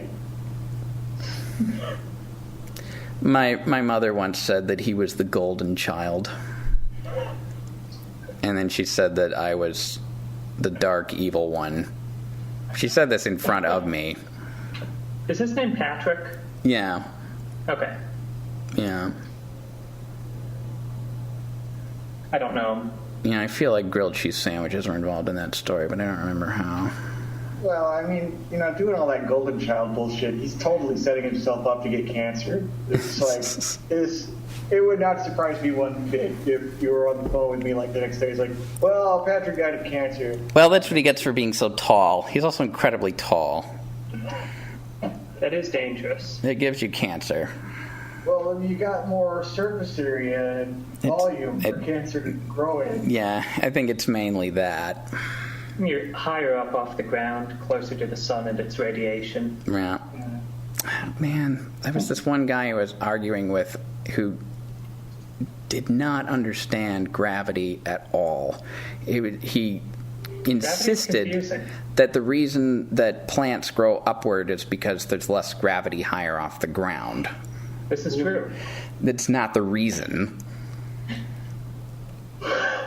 It's not the reason that plants. It's not because of the gravity gradient. No, the reason they grow is because you water them. Yeah. Oh man, hey, have you ever played video games? Man, No. damn it. Yes. But do you play modern video games? That reminds me of a... Kinda. Not much. Anyway, look, in Fallout New Vegas, there's this super high-tech solar power plant that you can run into where the new provisional government that's formed after the apocalypse is trying to reboot, but they don't know how to work it because they lost all the information about it. And they just went door to door trying to find people who were good at science, and they hired this guy whose name is Fantastic. Like, he's not actually a doctor. They're like, do you know anything about theoretical physics? They said, it's like, I have a theoretical degree in physics. Then, anyway, he has this quote that, like, it's stupidly brilliant, where You ask him, so you have no idea what you're doing. But then he says, no, dude, I know exactly what I'm doing. I just don't know what effect it's going to have. That's what that reminded me of. Yeah. What were we actually talking about that reminded you of that? I've forgotten at this point. I can't remember now. Anime. Yeah. So your favorite anime is Fi-Brain? I don't know if that's my favorite. It's the one I'm currently most excited about watching more of. Well, that's not the same thing at all. No, it's not. It jumps out more than, like... I don't know if I like Trigun more than it. Scribbit likes Trigun. I just remember it being pretty good. He tried to get me to watch Trigun. I didn't care for it. That's a good one. I don't think I even tried to watch that. It sounds questionable. You should try watching the sequel, Slayer's Next. Doesn't sound very promising either. It's slice of life. Well, You'd like the main characters. I do like Slice of Life better. I don't know if it's slice of life or not. I just think it would be funny if an anime named Slayers was slice of life. There was an anime. I don't remember what it was called. It had some long, difficult name, I think. It's like a spin-off or semi-sequel to another one. And I downloaded it with the apprehension that it was all going to be about killing vampires and action sequences. But it was, in fact, almost entirely about people sitting around and talking, even though there were vampires and such. And mostly just a lot of little passive-aggressive conversations. And it was really good. Well, it wasn't great. I obviously don't like it enough to remember what it was called. Sure. Excuse me. But, yeah, there's a lot of better animes. What's your favorite anime, Matt? It's probably Ninja Jew. Yeah, that's certainly defensible. It's pretty defensible, but I keep flip-flopping between Ninja Jew and Zetsubo Sensei, because Zetsubo Sensei is pretty good. It seems to get better with age, or upon repeated viewings. I'm noticing I thought it was cheap animation at first, but the more I look at it, the more I realize how much work was actually put into a lot of these seeds. Yeah, well, I don't know. Some of it is cheap. Well, some of it is cheap, especially in the early seasons. And especially compared to early seasons Nichijou, which is disgustingly expensive looking. Sayonara Zetsubo Sensei. I haven't seen that. It's, you would like that, actually. You would like it a great deal, come to think of it. It's... Who says I'd like it? It's entirely about... It's essentially observational comedy in the style... with the framing device of a suicidally depressed teacher whining about random subjects to his class of teenage girls who are all some kind of incredibly caricatured odd stereotype based on some sort of dumb Japanese pun in their name that doesn't translate. Right. No, I don't like untranslated puns, really. Well, they're so bad, I think I'll hate everything about this. There's first of all, I don't believe that, and second, there's a lot of other... Not for a second. There's a lot of other stupid humor that does translate. It's an interesting show because the content is maybe the most formulaic of any anime I've ever seen. Not just episode to episode, but like beat to beat. It's just the same, here's a topic. Now let's make observations about that topic for the rest of the show. And they just, there's no connection between them. There's a sequence of them. But the form varies enormously. It has the most experimental form of any anime I've ever seen. Like, one episode is entirely in the form of a radio play being listened to by one of the girls as she draws a hentai comic. I need to head out for a couple minutes. All right, we'll see you later. See you later. That was Ben Heaton joining our podcast. for a I'll limited... be back on here in a couple minutes. Oh, well... Like, I'm not going to close the hangout. Okay. I might go soon. Well, Maybe when I come back, the hangout will be closed. I'll invite someone else. I'm going to wait for you to come back. If Scribbit leaves, I better invite someone See ya. else. Bye.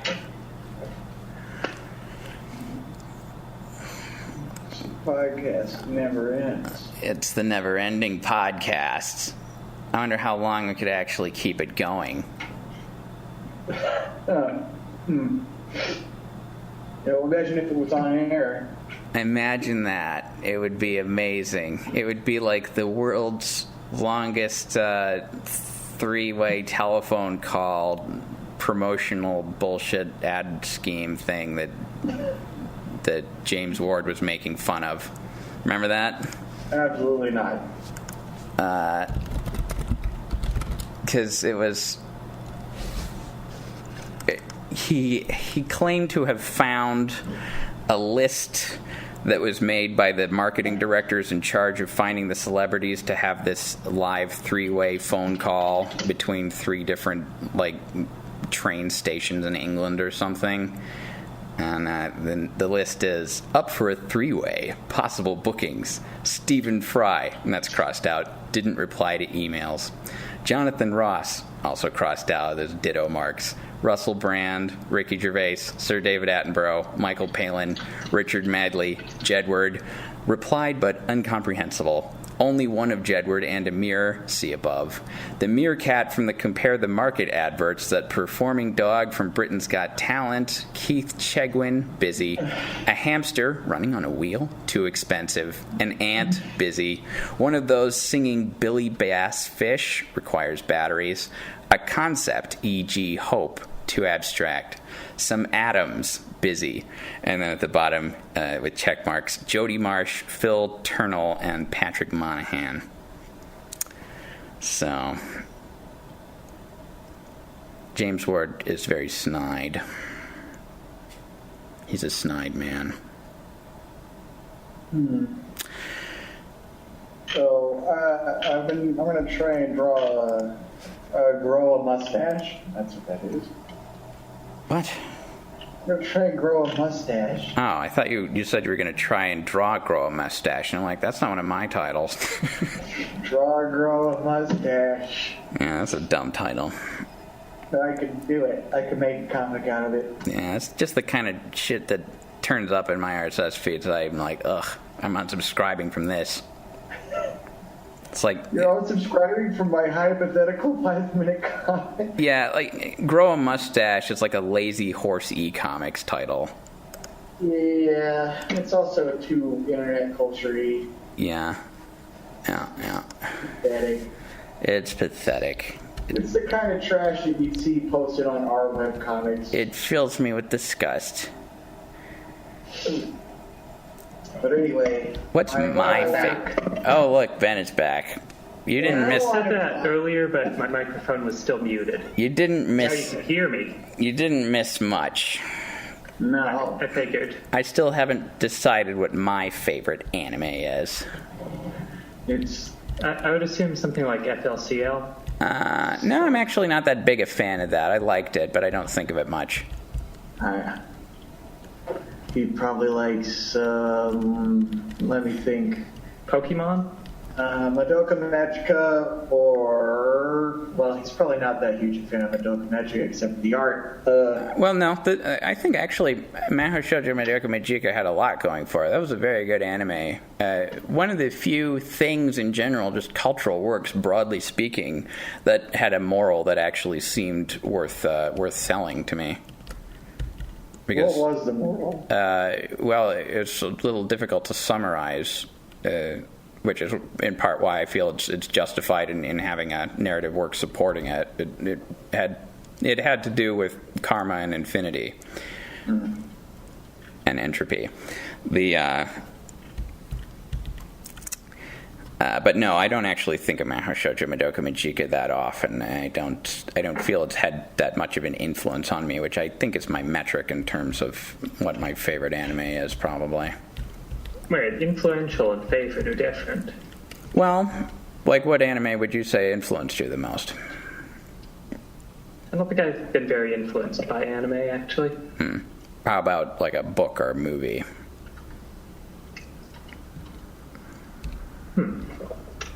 Yeah, I'm not sure. I tend to sort of read as a writer and write as a reader, so I base how much I like things on how much I can steal from them. Kind of. And I don't feel like... I mean, Mahou Shoujo Madoka Magica is brilliant, but I don't feel like a lot of it is things that I can easily deconstruct and use for myself. Yeah, I mean, the fact that it was really well animated doesn't do me no good. You don't think you could do that sort of thing? Well, even if I could, simply seeing it done doesn't help me do it very much. Whereas things that are based more around ideas are much easier to rip off. And I do feel that I've internalized the ideas in Mahou Shoujo Madoka Magica and would reuse those and have actually to some extent already, but not as much as some other things, I think. It's close though. I mean, it's probably like number 2 or 3, really. So still no number 1? I'm just looking at this list I have here.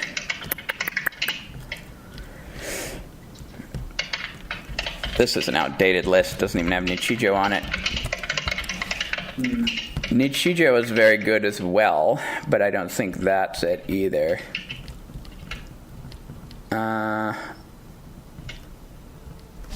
Azumanga Daioh influenced me a great deal, even though I don't think of it much, just because I think it's so ubiquitously sort of... I mean, there's a lot of other animes that have come after it that have built upon it, you know? Yeah, like Nichijou. Right. Nichijou takes the foundation, the idea that you can have an anime that's basically about nothing in a way that Seinfeld never lived up to. You know, Seinfeld had plots. They were just plots about petty things. Azumanga Daioh didn't have plots.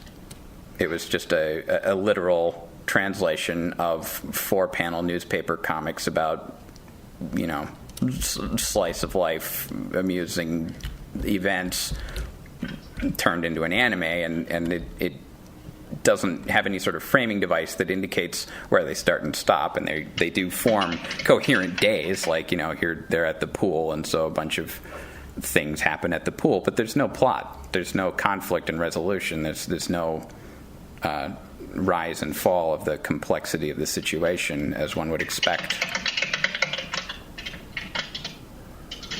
But then Nichijou builds on that by having it has like a meta plot, but it doesn't have individual plot within an episode. It's a weird sort of emptiness there, you know? Yeah, well, it only has the largest scale plot, really, and it's sort of...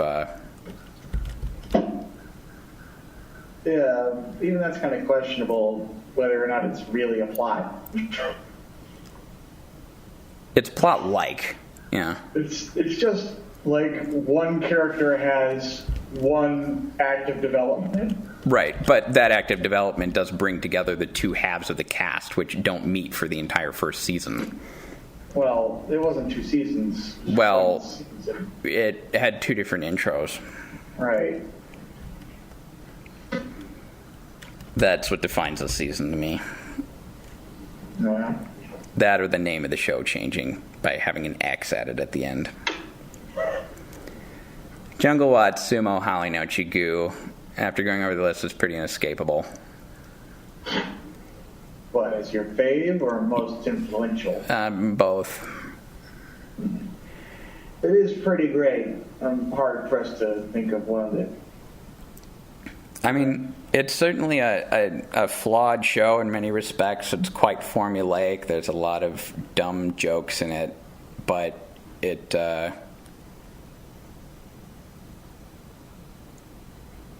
it really resonates with me in a way that none of these other things do here.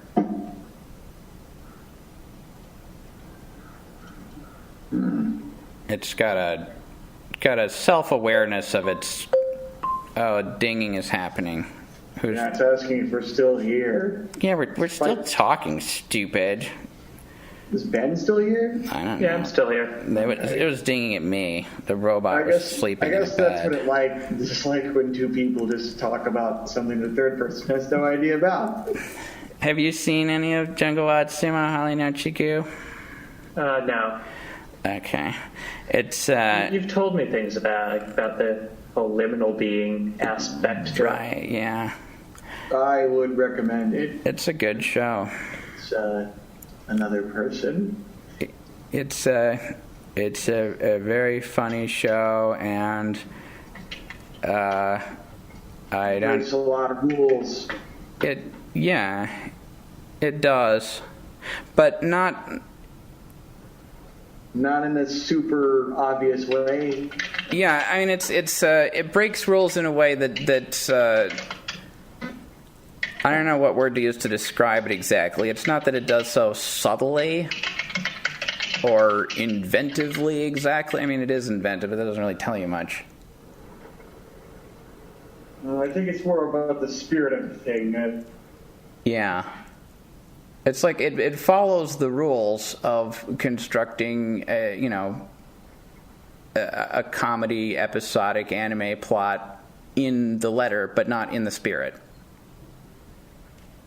Yeah, the main character is one of these over emotional, long suffering, only sane man kind of people who, he's the only one who can see that Goo is eating people or whatever, and no one else seems to notice these things and whatnot. But it's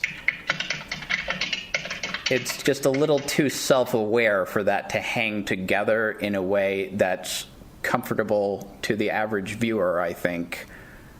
Asgrimo expressed a distinct dissatisfaction with it on that count. I think he said in part because Holly reminded him of himself. That there's this sort of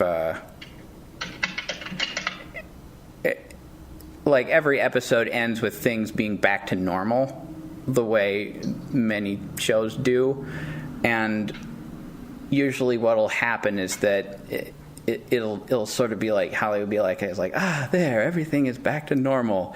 And then he'll realize what that entails, and he'll just, scream. And it'll like cut to a show of the outside of his house of him just sort of screaming in some combination of despair, insanity, or whatever. And often it starts to rain at that point. But it's just like, it's sort of... It's not a dark show is the thing. It really isn't. It's pretty upbeat. It's cynical, but it's not dark. Does that make sense? Yeah.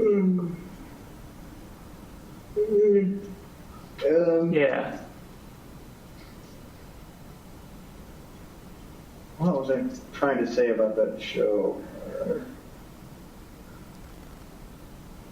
It returns to the status quo, but the status quo slowly gets worse and worse and worse for the protagonist. Like the every time the status quo is reset, it resets to be like just a little bit worse for him. Yeah, that's true. Like it's just like it was, except like now his dad is there. Right, characters continually get added to the cast whose sole purpose is to aggravate him in some way. Right. So, but even like in the second season finale, where it just gets so bad that he gives up, and the rest of the show it doesn't even have him in it because he just fucking gives up and goes home. He's like, yeah, I don't care about this. I'm going home because it gets too ridiculous for him. It's too painful for him. Yeah.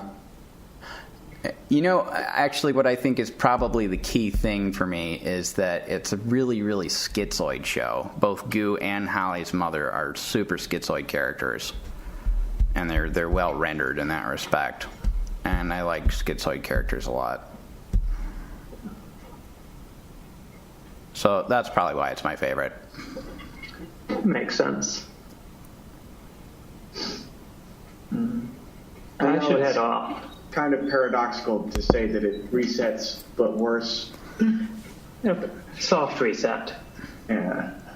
Okay, well, bye. Bye. Yeah, I use my ears for podcast editing right now. Oh, are you?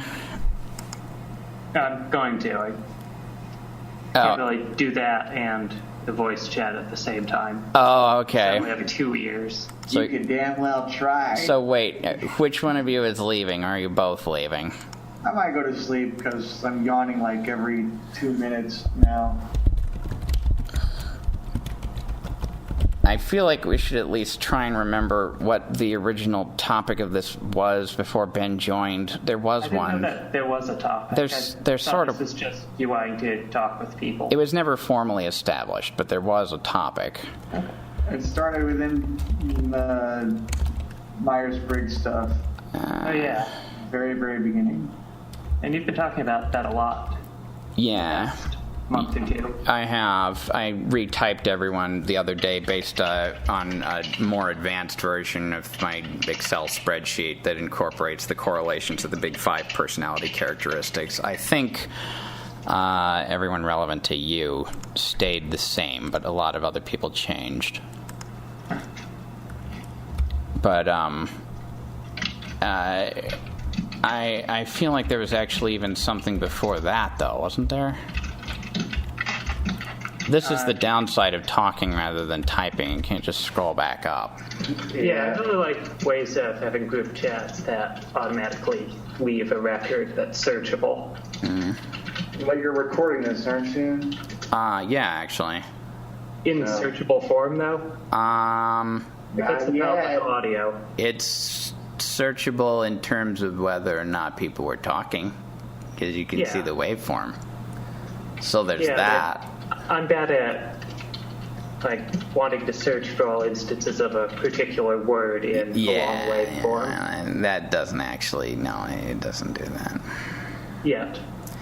Not yet. You know what's just taking longer than I feel it should is for Google to index words inside of pictures. I mean, I'm not asking the OCR handwriting, but surely, if it's just Helvetica or whatever, it should be able to tell what words are in a picture. It can do logos. Every time I take a picture of something, it tells me what logo it is. Yeah. Is it right? Yes. Ooh. It does that to me, too. It's completely pointless, though. I don't need to know that I'm looking at the Nook logo because it says Nook. Yeah. What about logos that aren't as And I don't care. clearly indicative? Why don't you care? Because that's not when I took the picture of it to learn what it was. I took the picture of it because it was a creepy ad. People put a lot of time and money into designing those logos. They for do. you. Well, not for me, because I'm not going to buy anything. They don't know that. Well, they kind of do. They do know they're designing the logo for people who buy the thing, not for people who don't. I think they want to get conversion rate. Good Yeah. night, nerds. Good night. Good night.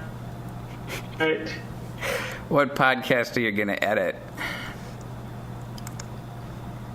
The next request cast. I don't think I've It listened. looks like it's going to be a long one, but once I cut out all the parts that were technical difficulties, it should be shorter. What was the last one? I We don't. recorded it while I was still in Michigan without. The most recent one that went up, I think, was about types of fruit. Yeah, I haven't listened to that yet. I think I would open Did you in listen a to the tab. Fun Today one? I did listen to that. Good, because that's one of my favorites that we've done lately. Yeah, that Funter Day song wouldn't have made a lot of sense if I hadn't listened to the Funter Day podcast. No, but I think that might have been why you thought the Fun Today song was stupid. I probably wouldn't What have. is this Fun Today thing he's making up? Why is he singing about it? I don't think I would have said it was stupid unless I had heard the podcast, because I just wouldn't understand it. But Types of fruit. What was it that I meant to talk to you about? Types of fruit? It definitely wasn't that. I don't eat Vegetables? fruit. There's technically no distinction between fruits and vegetables. No, the problem is there are too many distinctions between them, and they all disagree. Well, there's no like scientific distinction. Yeah. It's just it's not like you can be allergic to fruits but not to vegetables in the way Sure. that you can be allergic only to nuts that are actually nuts, not counting peanuts, which are a legume. Blah blah. It was some question flagged idea I had. I don't think it was a polyphasic sleep thing, though I should talk to you more about that, because there's a whole bunch of stuff about that you should know before you make a commitment to getting involved with it. Oh, yeah, I'm not going to jump into it without researching. Actually, Basil has tried polyphasic sleep before, so... Yeah, I think you mentioned that would be helpful. I hear the 2 people I know who've done it.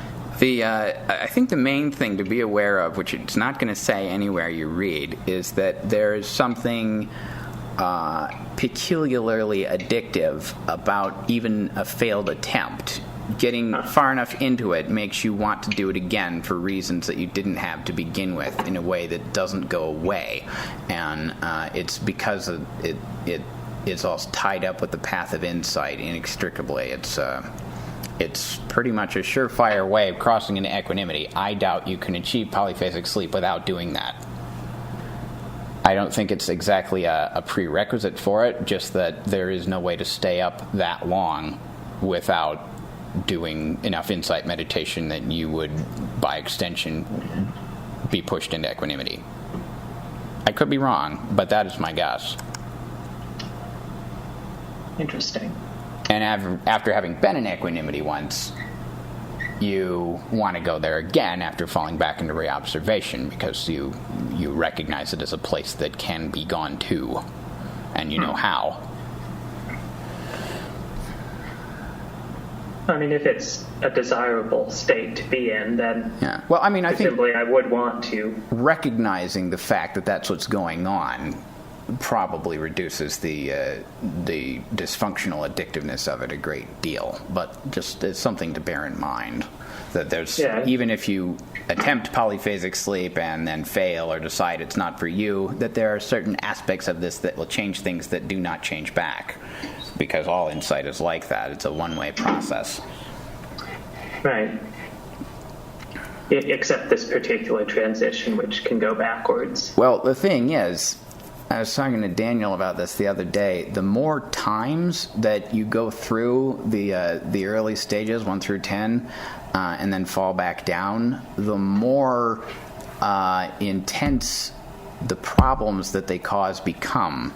Bipolar disorder, in Daniel's opinion, is very, very closely related to the arising and passing away in the dark night, maybe even exactly the same thing, without any distinction between the two. They're so similar that it seems almost like it's just a matter of degree or a matter of people not compensating for it very well.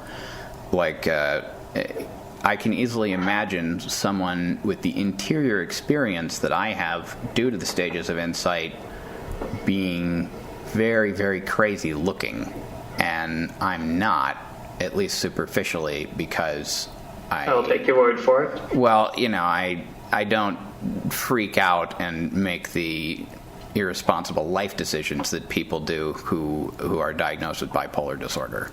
But it's not because I don't have the impulses of those. I just am smart enough not to act on them. But bipolar disorder gets worse as it goes on. The more times you have a manic depressive episode, the more intense the episodes are. And this is the case with the path of insight as well. There's a sort of something that builds up, that accumulates, and you have